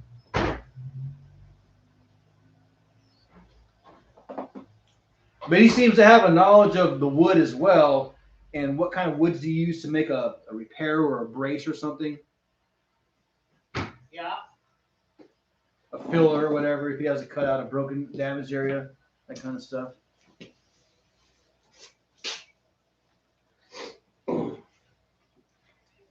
Yeah, I don't know when and if I'll ever try to build a guitar outside of a kit, build one from scratch where I'm shaping the wood and all that myself. I just don't. Again, that's a time thing, man. You gotta have time for that. Besides the skill, obviously, and I don't know if my woodworking skills are up to that level. Well, But I could probably assemble a kit and then finish it. you ever see a luthier shop? Oh yeah, lots of tools, Yeah. lots of And space. planers and space. Space. Yeah. Space to put things and leave them set. Yeah. The guitar in the neck sits here. We clamp it and we leave it. We leave it for a day or two while the glue dries and that kind of Yeah. stuff. Yeah. Which is something neither you nor I have. No, I don't have I have the space for it. I don't have the tools or the time to do that. I have to quit my job if I wanted to do that. Oh, bummer. You know. I mean, it's unfortunate that both of us have adjusted our lifestyles to fit our jobs. That is truly my problem. Well, if I can ensure income from that work, then I would quit my job happily. But Right. I just don't know if I can make money doing that because right now with the economy, people aren't buying stuff. And if I made a No, handmade I mean- guitar that was actually a nice product, I would have to charge a good chunk for it. Oh man. Keep talking. So I don't mean like gouge a customer, but it's like I built this thing by hand, put time into it. I'm gonna want some some money for it. That's one of the interesting things. You go to Walmart. Other people go to Walmart. I don't go to Walmart. I will pay someone to go to Walmart for me. I go when I absolutely have to. Otherwise, I stand don't go to Walmart. Yeah. But I mean, it is convenient, but I just don't like You going go to Walmart and you buy a bowl for $1.99, Yeah. right? And then you go to an artist shop, and he's got a bowl, and it's a pretty bowl, sure. And they want $99 for it. You're like, what the heck? That's stupid.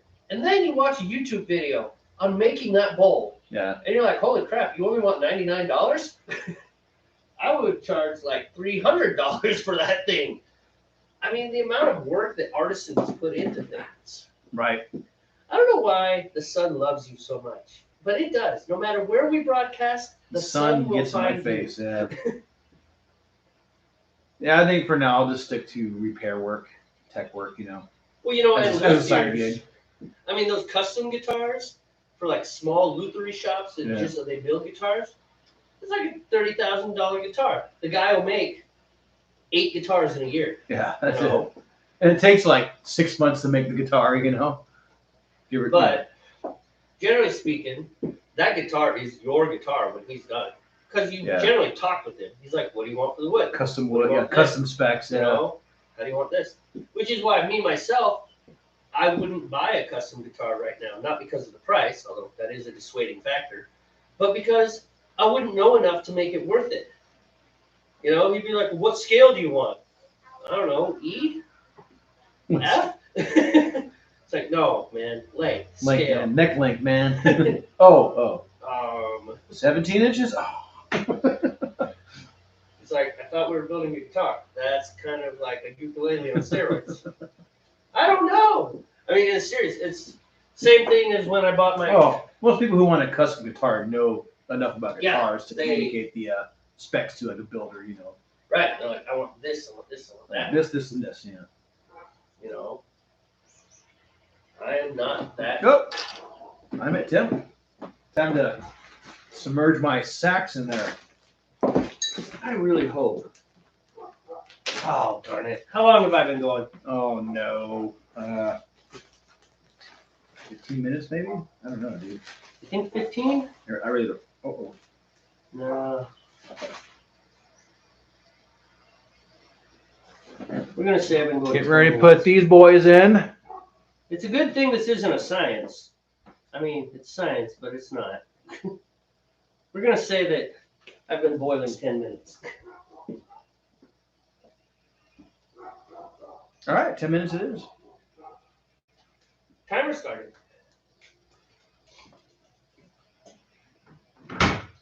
I sometimes think it's an absolute miracle that my beers turn out drinkable at all. That's Well, accidental, It happens. It's like, it's like, oh, look, it tastes like beer. All right, good deal. Glad for that. Oh, Nathan said something while we were watching. You might have been responding to me. Or it might have been a wood thing. I don't know. Sack drop slow-mo. Let's go. All right. Back to pot cam. Slow-mo sack drop.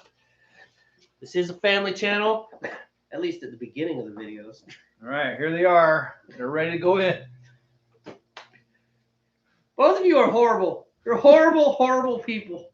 Slow mo.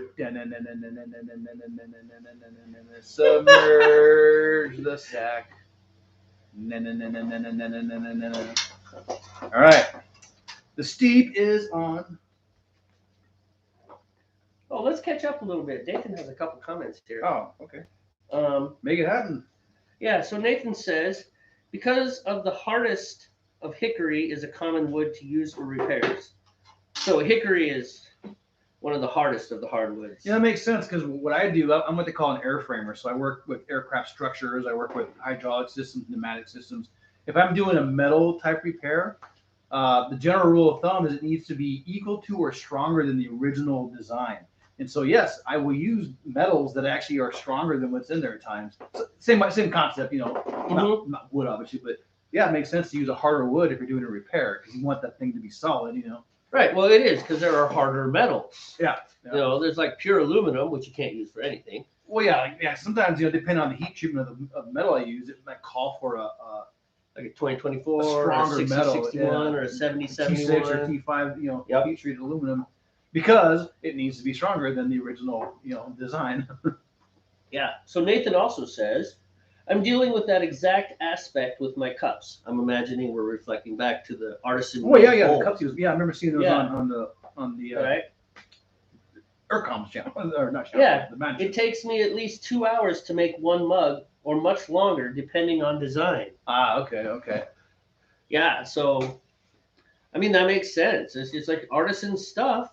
It takes time. Takes time, and it's good, but it does. It takes time. The Walmart bowl, that was some goo poured into a mold and baked in 20 minutes and kicked out the door. Right. And that's why it's 99 cents. Yeah. It's all done by machine, and it's just ratcheting through. It's a little warm. You not so warm now.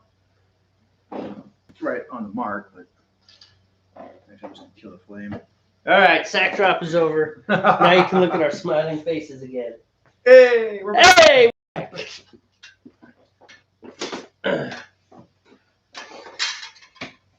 Shoot, I was just thinking about something. Mr. Beast. It was gone. No, it's Oh, back. Mr. Beast, the YouTube kid. Yeah. I was thinking about the current climate of quasi-socialism that people are pushing at, right? And who was it? It was Bill Maher who did that. So it's just an interesting thing how what comes out of people's mouths and how their actions contradict each other so strongly, right? So Mr. Beast, how many subscribers does he have? It's an ungodly I amount. don't know. It's Right. It's I mean, ridiculous. Yeah. It's just ridiculous, particularly for what he puts out there. It's just, I mean, me personally, okay, I'm being judgmental, but you know what? You're right. I'm being judgmental, and I don't apologize. It's just dumb. His videos are dumb. I watched one. It's just like it took effort for me to get through this thing. It's like this is not entertaining or even Right, interesting. I know I've said this a lot, but you gotta remember, we're not the target audience for his videos. Kids are, or younger people, much younger people than us. So of course we're not gonna find it interesting because it's like, Yeah. for the same reason we didn't eat Tide Pods when we were teenagers. The principle applies. It's like Okay. when we were that age, there were things we had interesting, which I'm sure the people that are like us now back then were probably like, well, we didn't do that, But point is, we're not the target audience for videos that Mr. Beast makes, That's true.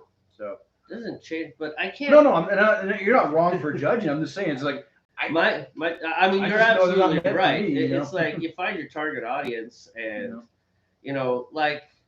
some of your superstars aren't artists. Like Garth Brooks, for example, right? Garth Brooks was not so much an artist as he was a performer. His producers would give him this song. This is the one, Eddie performance, and he'd be like, yeah. "All right, I'm doing that song." Right. He didn't write a lot of his songs. I imagine Taylor Good. Swift is much the same right now. I don't I mean, know for sure. especially- That's what I've heard she has like a whole cadre of writers. Well, that one Rick Beato thing, Right, you mentioned music one of for her her, and she songs just had performs eight writers on it. It's like, I'm sure wow. she has. I'm sure even Garth Brooks had say and stuff. It's like, Oh, yeah. what about this? Especially that. Yeah. But the thing about a superstar performer is that they don't necessarily they don't necessarily pursue what it's like the difference between Aerosmith and Marty Friedman. I know that's really weird, I was like, but this should be interesting. but how long has Aerosmith been making music? Oh, 50 plus years. And how many of those albums sound even remotely different from the previous album? I don't know because haven't heard enough Aerosmith. Yeah, I know the 90s, 80s, late 80s and 90s Aerosmith. That's all I know. Okay. I don't know the stuff from the 70s or the earlier 80s. I don't know anything they did in the last 10 years. Okay, so Sounds don't ruin weird. the joke. We're just gonna go with me. So If you heard "Living on the Edge," you've heard every Aerosmith song out Okay. there. It's just a joke, right? I know. But still, they do sound very similar, right? Right. Whereas Marty Freeman, he went from Megadeth heavy metal to what's he doing? J-pop now? Some kind of a J-pop thing, yeah. But I mean, but pop that was music. like 20 years ago he switched. But it I don't know doesn't- what he's doing, yeah. Right, I mean, what he's doing now. But the point is that he made such a drastic change, right? And so, like your superstar performer who's making money aiming at their target audience, it might be that Mr. Beast, like, cries himself to sleep every night. It's like, why am I making this crap? And then his electric bill comes in and he's like, oh yeah, that's why. But yeah, they're not mine. Oh, she was asking me. It's okay, Kill. You can have it. That's it till dinner. That's it till dinner. No soup for you. We're having the voice Okay. so you know. Brief personal moment in the broadcast. Hey, you want to get me a beer? The door slam! The door slam! That was so good. No respect anymore. No respect. No more. Yes, I'm gonna get Dad a beer. No, So- it's like F you, Dad. So here is the thing that I was actually getting at. It's not so much the fact that I don't understand why Mr. Beast's videos are popular. It's the fact that if you look at his videos, I ate a $1 million Subway sandwich. It's dumb. I yeah. flew in a $100,000 per seat plane. I ate I a Tide did- Pod and lived to tell about it. I didn't know he did one of those. That one. I don't know about that. I'm just being facetious. But my point is, they're all they're absolutely luxurious, extravagant, spend money, clickbaity. Last one to move their yeah. hand gets $1 million. Right. But what do they all appeal to? They all appeal to this wealth, money. Yeah. And yet, on the other side of things, you have this huge movement. Everybody's screaming about wealth inequality. And it's the worst thing to ever happen. Worse than cancer, worse than plague, worse than COVID. Wealth inequality. It's the destruction of space-time itself. Wealth inequality. Obviously, you may have been picking up on how I feel about this particular wealth inequality in Mr. Beast's videos. For me, right there. But the point being is that you have that screaming, but yet, how many views does Mr. Beast get? Hundreds of millions sometimes. Right. And Hundreds of millions. hundreds of sometimes. millions on one On one video. video. Yeah. And there are other people. There's a car guy who just destroys things. This guy is stupid rich, and he does things like, I drove a Lamborghini into a metal grinder, and he does, and he takes like a $2 million car and just smashes Just like it. that. Insane, and people eat it up. Yeah. Greta Thunberg, Sorry, man. The the movie. eco girl. Yeah, eco yeah. girl, The teenager right? girl. That, And Bill Maher brought this up. He's like, Kim Kardashian, millions of followers with her baby Harbor Seal shoes, the second pair, because the first pair weren't quite dark enough. I mean, I'm making fun of the no, Kardashians. I know, but still. There's all sorts of bitterness all and stuff. ridiculously eccentric it is sometimes. Right. But the Yeah. point being is Bill made an excellent point. Is you've got these people screaming about wealth inequality, and then they're just flocking, and they watch these YouTube influencers who are trying to put forth that message, and let's Right. give them a noble status, because at least what they're doing has some impact. I think it's wrong for various reasons we don't need to get into, but at least what they're doing has some sort of noble status. And Greta gets 48,000 views on a video, and she has 190,000 followers. Let's say I'm pulling those numbers out of my ear, right? Mr. Beast talks about eating a $250,000 ice cream cone with a gold spoon, and 17 million people watch it within the first 4 hours that Yeah. it's up.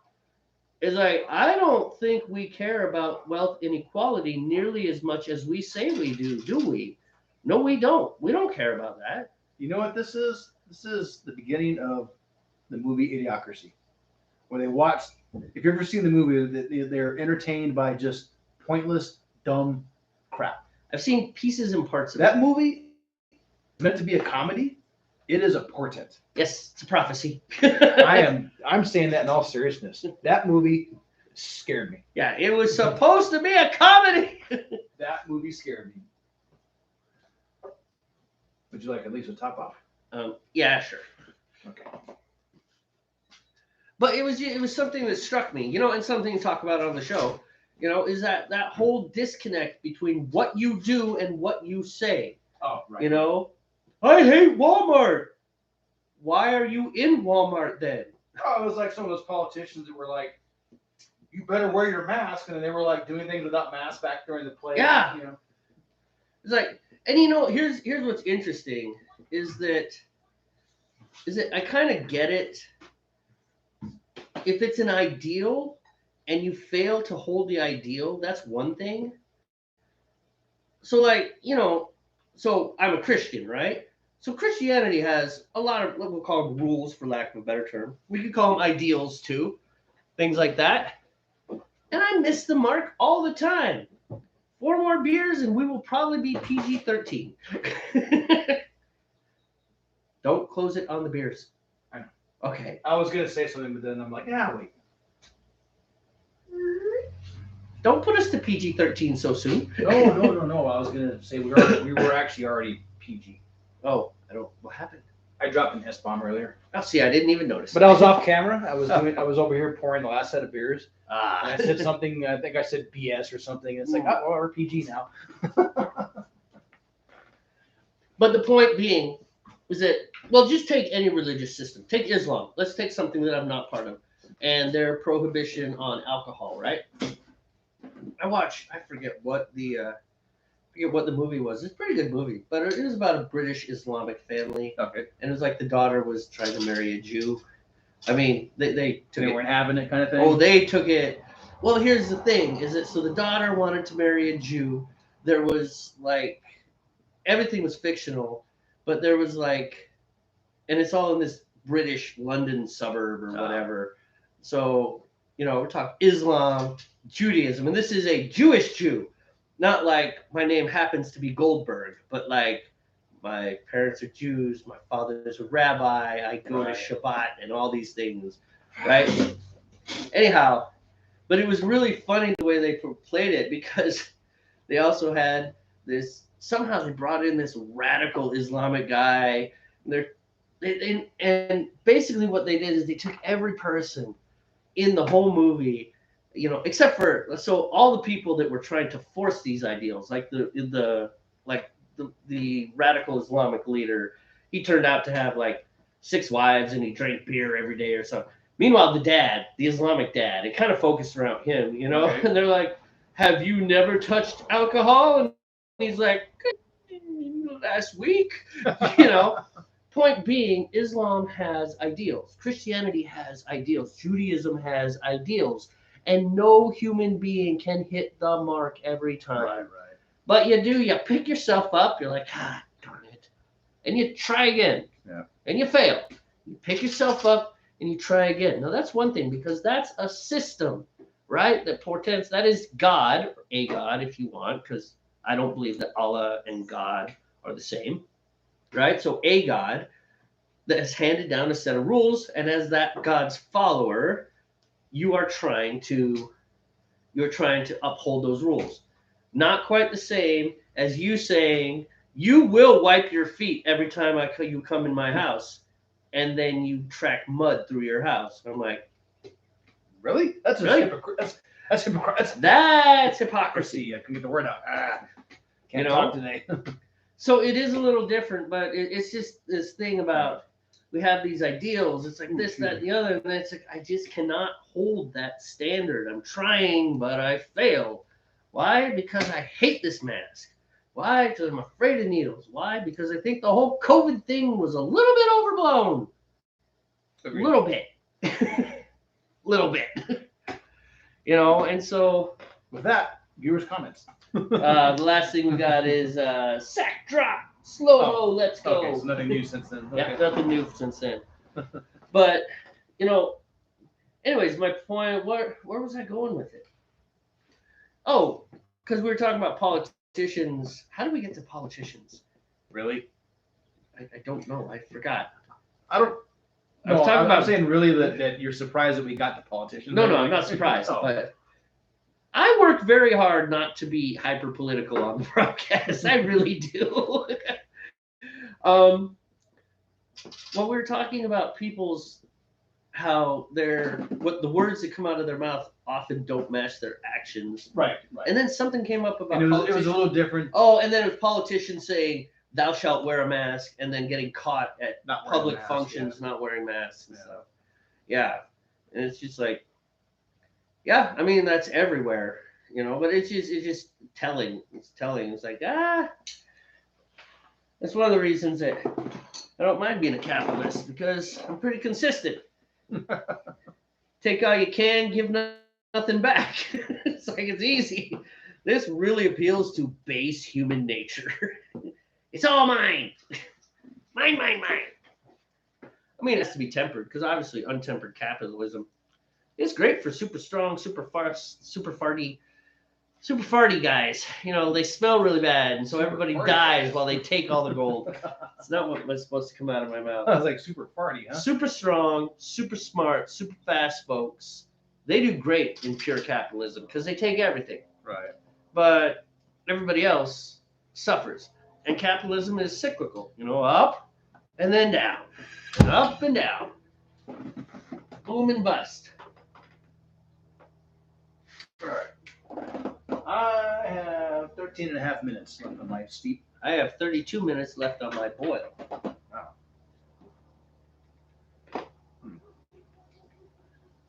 Feels like you were going longer than that. But that's right. You think? I don't know. I don't think it'll hurt it. It's bittering hops. So if I was going a little bit longer with bittering hops, they'll just do more bittering. Bitter. More bitter. And this is not a really sweet beer anyways. Oh, what do we got? I just posted in, oh, I gotta put my glasses on. Hold on a moment. I just posted in Craft Channel the finished Coco Bolo mechanical pencil. Sweet. Over in the mansion?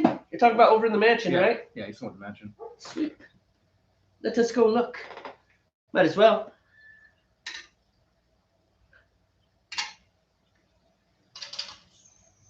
Where's my Discord?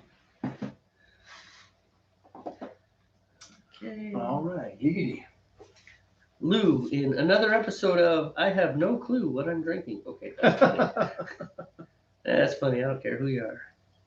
Crap. Oh, you know what I need to do? I need to get my Hop strainer out. You only use that about the. Oh wow, Nathan, that is gorgeous. Sorry, got distracted.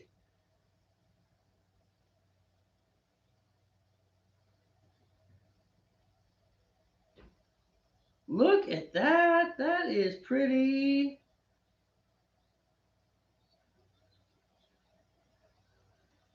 Watching a GIF, aren't I? Oh, okay. Nope, it was just a video. Nice job, man. That was good work.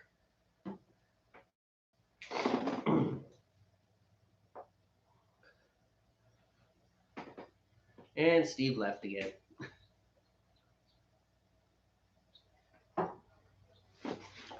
We'll go back to pot cam for a minute. I think I'm going to go ahead and find the wort chiller, wherever it is. Somewhere. You know, we should show you the wort chiller. I don't think. Have you ever seen the wort chiller? The wort chiller over here. We'll go back to normal cam for a minute.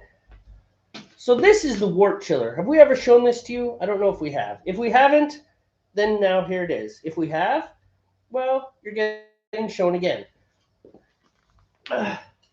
So it's pretty obvious, right? We've got an inlet, which has the braided hose attached to it, and that attaches to a hose. And the outlet, which just sprays the water out. the cold water goes through all these coils, which we just put right in the pot, and then it just cools it off really fast. It does, however, have to be sanitized, which is what I'm doing right now.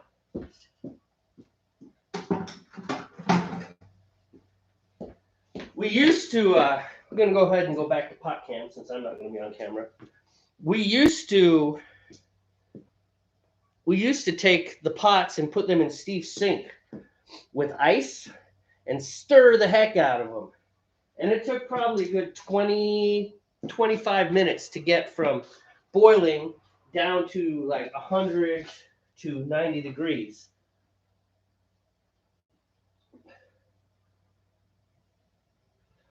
Yeah, man, that pencil was really gorgeous. I'll have to tell Steve to look at it. That's really nice. Anyways, it takes almost half an hour to get it down to the temperature.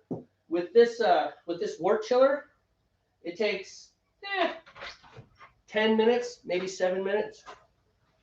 Are you on pot cam? Mm-hmm. I was talking about the wort chiller Oh, okay. because I'm gonna sanitize it right now. Sanitize. Okay. I have 9 minutes. Oh, dude, 6 gallons of water. That's, yeah, adds up. Don't give yourself a hernia. I'll be fine. Not old or anything. You leave my neck out of this.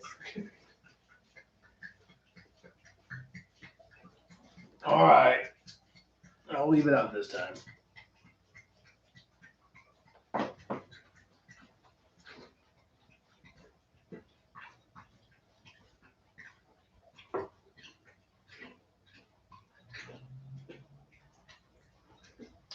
Okay, getting too hot.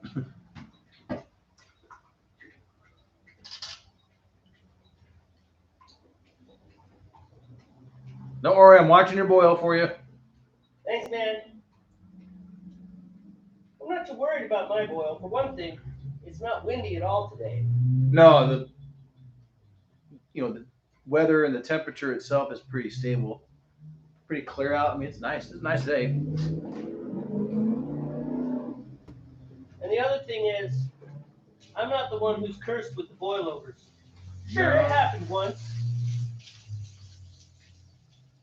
Just gonna go ahead and sanitize your driveway. Yeah, that's fine. Wow, that's a lot of bubbles in there. Yeah, I'm gonna rinse this out.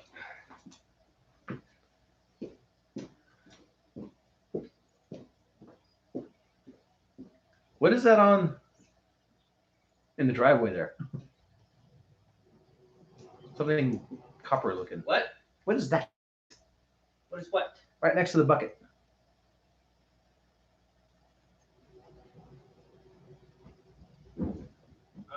Well, there's the hose to the wort chiller. Ah, that's what I'm seeing. Okay. Is that what it is? Yeah. This right here, That right there. that's the hose to the wort chiller. Ah.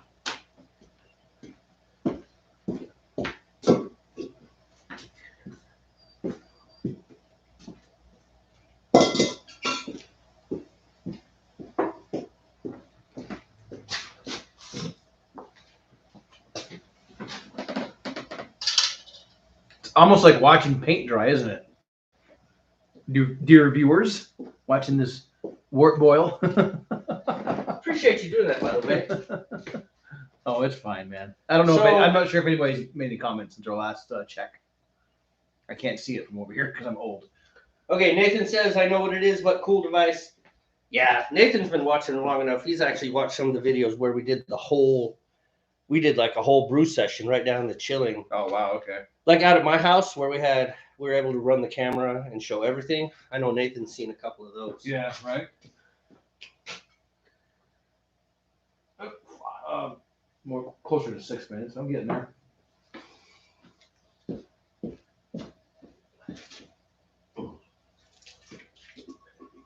When you get Yes. a chance, man. Efficiency is key. You are absolutely correct, sir. What are you saying, Jimmy? You need to go look at that pencil. Oh, okay. Is it on? You have the. It's on Discord. the craft room. Right. Do you have it up here, like open on here? No, I looked on my phone. Oh, okay. I'll have to do it in the house. Why can't I bring that up?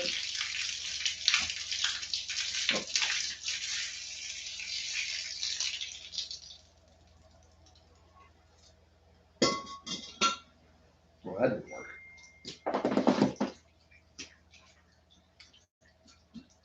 All right, I think that'll work right there.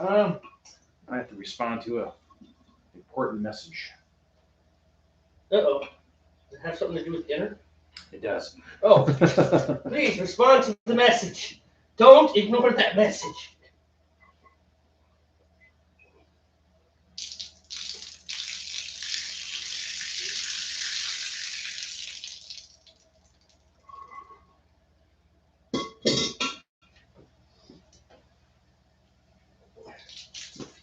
Did you prep chill water? Oh, that's what I forgot to do today.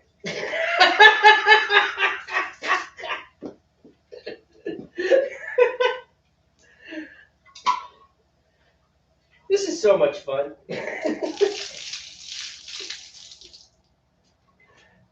It'll be fine. You are absolutely right. It will be fine.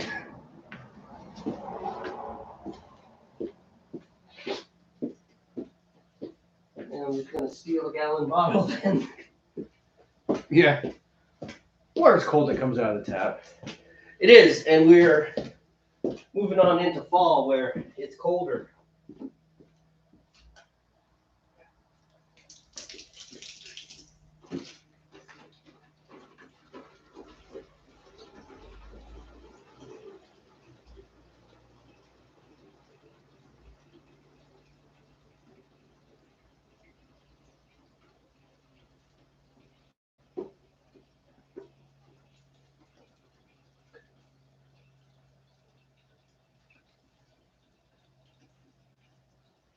Yeah, actually, that water, I believe, that's coming out of that part of the faucet is colder than what's in the house. Oh, really? Yeah, I think what you're getting from the, the spigot on the house on the outside of the house is closer to the groundwater Yeah. than what's coming through the tap inside. That could be off by that. You want the phone? We have a phone. I know, but I got this. Okay. Your boil is looking good, by the way. Could you tap my phone and see how many minutes left I have? Tap, tap, tappy. Just tap it in. You have 21 minutes. Okay, we got lots of time. Ah! That dumbass is going to trip over something and fall. Knock stuff over. What happens?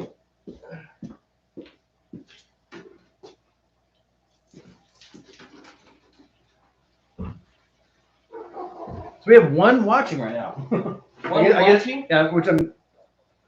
Might be Jay. She logged Wait on a minute. early. Wait a minute. It's probably this. Well, it could be us also. Yeah, I know Jade logged in for a while. I don't think she's watching anymore. I'm not sure if Nathan's still with us. I am not offended by the whole log in, throw the phone on the counter, go do something else. Right. Come back, make a few comments, go do something else. This does not offend me. No, it's cool.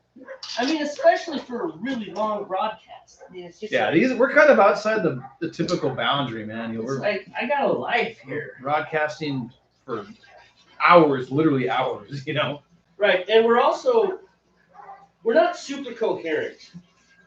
No, You know- you never know what you're going to get. Well, like if you watch The Critical Drinker, Right. for one thing, his broadcasts are about 8 minutes long, 8 to 15. But he has a topic, and he sticks it. Right? And when he's done talking about the topic, he's done. Now, I gotta admit, his after hours stuff, where he gets together with the other various YouTube movie reviewer personalities that he's kind of formed a group with, those things will run 2 hours, but they're a lot like ours. They center at least around movies, but their topic matter is wide, and they laugh and they make jokes. And I do them the same way. I turn them on, I watch for 20 minutes, I leave it running. I go away. I come back. You know, it's just the way it is. That's the way. You know, that's the way video entertainment is always going to be. You know, live entertainment's a little different because it's harder to get out without the entertainer looking at you and giving you a dirty look. Right. Even when I'm in a bar and there's a live band, I feel bad about walking out. I know, right? Even though the band gets it. Oh, done. Is that you? That's me. All right. That was quick. All right.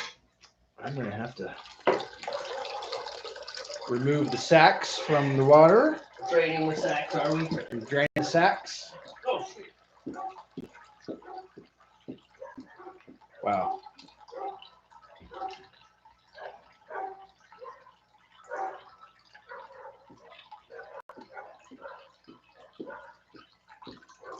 Gotta turn your water off. Oh, yeah. Thanks. Well, I do pay for that. I heard you pay for that, yeah. Uh-oh. I did Got a forget. knife A knife? Not in my pocket. or scissors? In the house. What do you need? Oh, I don't need anything. But I don't have a knife. Oh, I left my knife at home. oh, that's fine. No, I have a kniff in the house where I can get, or there's scissors as well. Just in case you need a knife. Right. The hops packets, you have the same hops packets I have. They can be torn open pretty Yeah. easy. No problem.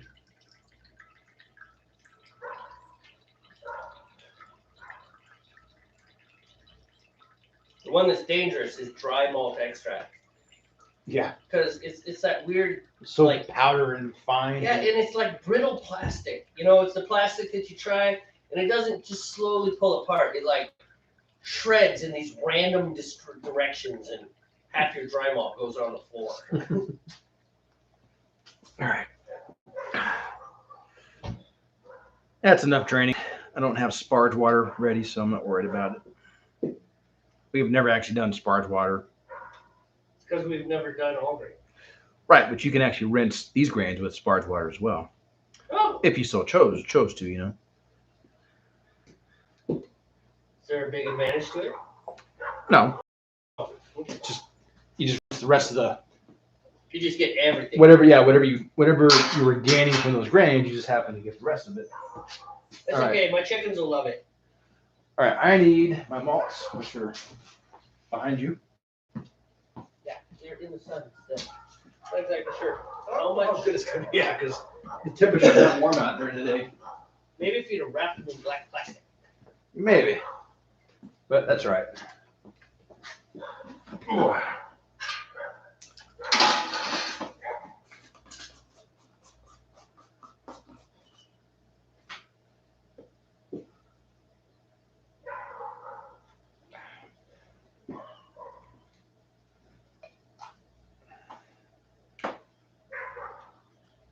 I'm just gonna expect to get sticky on this one because that's what happens.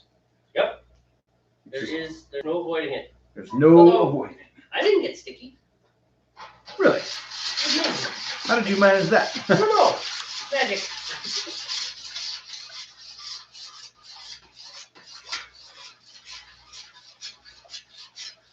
I swear to God, if you fall,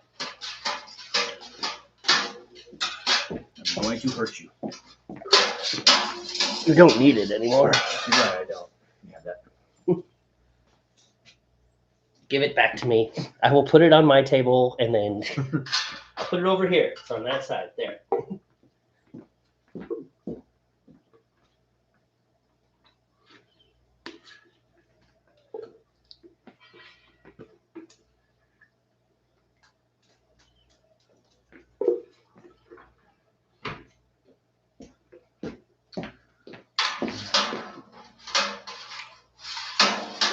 Around, don't want to scorch, but I have my fire off, so that should help prevent scorching. Could help. It's weird. A couple times though, we had to fire off. All right.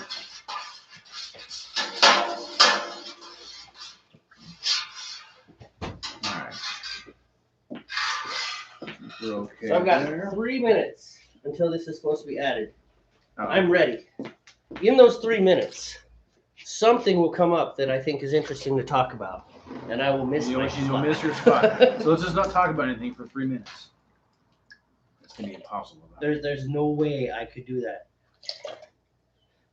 Drew Morris. You remember Drew? He's Yes, a the composer. composer, former high school band teacher, or whatever he was, or middle school Yep. band teacher. He was a band teacher, and now he composes, and he composes for band. You know, like high school level type stuff, right?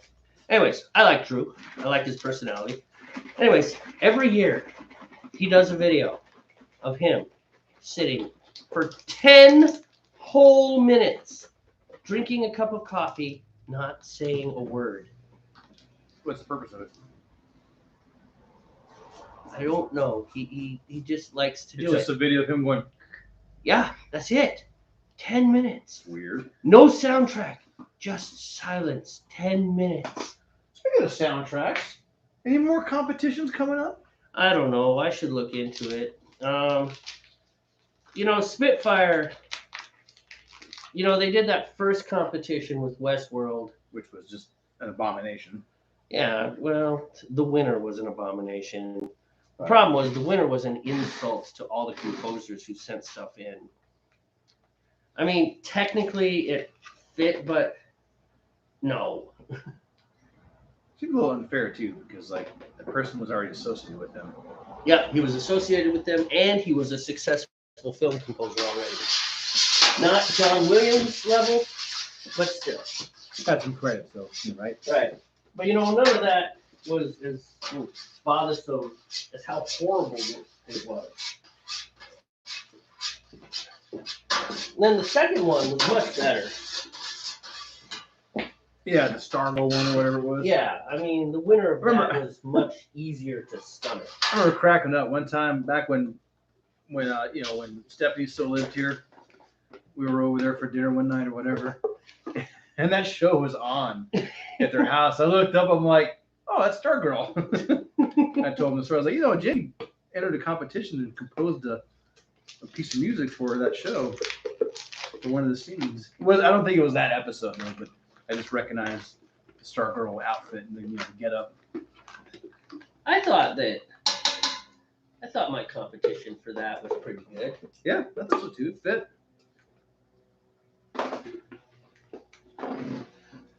No, I should look into that. The problem is,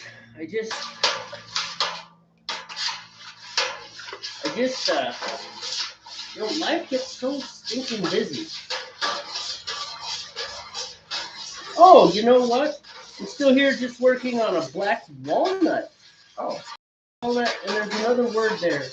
Where are my glasses? Damn it, aging. There we go. Black walnut mech pencil. Okay, so another mechanical pencil. Okay. Nice, man. Look forward to seeing that. By the way, November 11th, my boys will be performing a piano concert. Okay. It's going to be Joplin, Beethoven. Janice? Yes, Janis Joplin. No, Scott. Oh, her grandfather. You're just like, is he being serious? None of these looks are coming through because we're on pot cam. I know, right? You could only see the look on his face when I said that. Going back to normal cam. Anyhow, no, so, and it's going to be on my channel, which is Jamie Aston, EY. Right. Right. But I am going to stream it. Okay. I'm also going to video it, so you'll be able to see like a polished, edited video later type deal. It's going to be all the boys, although I think I'm going to sing just a little at the very beginning. Just Okay. one song. But that's just putting it out for anybody who happens to have made it this far into the video. Yeah, it's going to be November 11th, 6:30, 7 o'clock, somewhere in there, Pacific Standard Time. So for East Coasters and England types, that's kind of crazy. But you can watch the replay, or maybe if you're up that late anyways, you could watch a piece of part of it. And you can always watch the video. And I'll put it out more. There'll be more stuff on Sweet. the Twitters and on the Facebook page, on the profile, and Is it still Twitter? No, it's X now. It is fully X. Although the CNN, Fox, and all those others, they now say Twitter, now known as X. So it's actually not X. It's like when It's Twitter, now known as X. right. It's like when Prince changed his name to the symbol. He was the artist formerly known as Prince for years on MTV, man. Back in the 90s or 2000s, whatever it was. And I missed my house by a minute and 15 seconds. Wow. This is going to be a different one. It'll be close enough. We're also not 100% sure that this is how I cook normal food too. It's just kind of like, throw some of this in here. It'll be Not fun. enough of that. It'll be fine. It'll taste good when I'm done. All right, my malts are in. Here's your, now that you have pans. All right, I just need to get thank you, sir. I just need to get my wort up to temperature for a nice roller, and I'll add my first hops. I guess you didn't want any whirlflock because it's too late now. Maybe I did. What do you have left?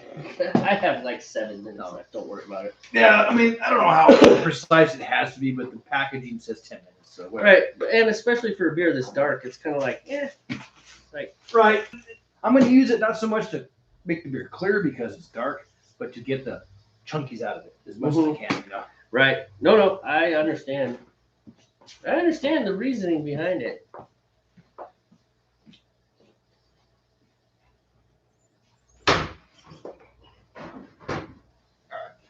I'm only minimally sticky this time.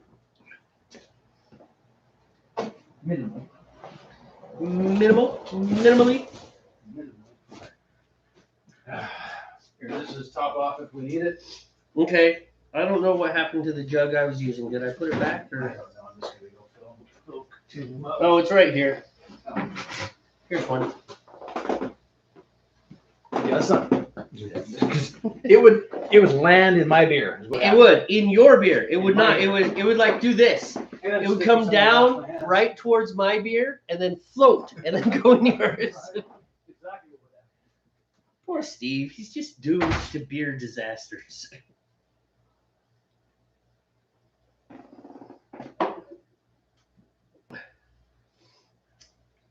So in about 6 minutes, we're gonna have to sign off here.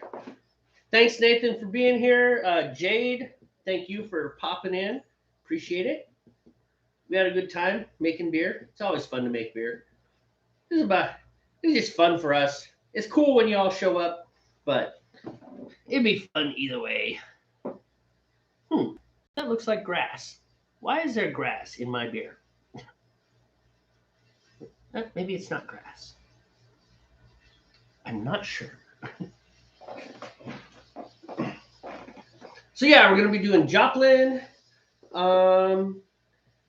There's a Japanese composer who wrote the music for Super Mario Galaxy, particularly Rosalina's Observatory, that theme. Timo's gonna perform that piece. There's something from Inkwell Isle. I forget who the composer is for that. But I'll look it up. All the composers are there. So there are some living composers. So there's some video game music, and there's some video game music, and there's some like classical music. It's going to be a good time. The boys are going to perform duets. They play together a lot, and then they each have solo parts. It's going to be a good time.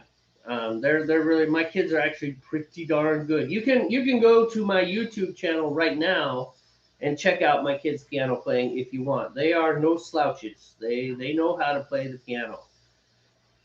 Jaime is not so much on the performing thing. Jaime will play the same whether it's in front of 4 people, no people, or 5,000 people. The kid just plays the piano. He can tune out the audience and just do his thing.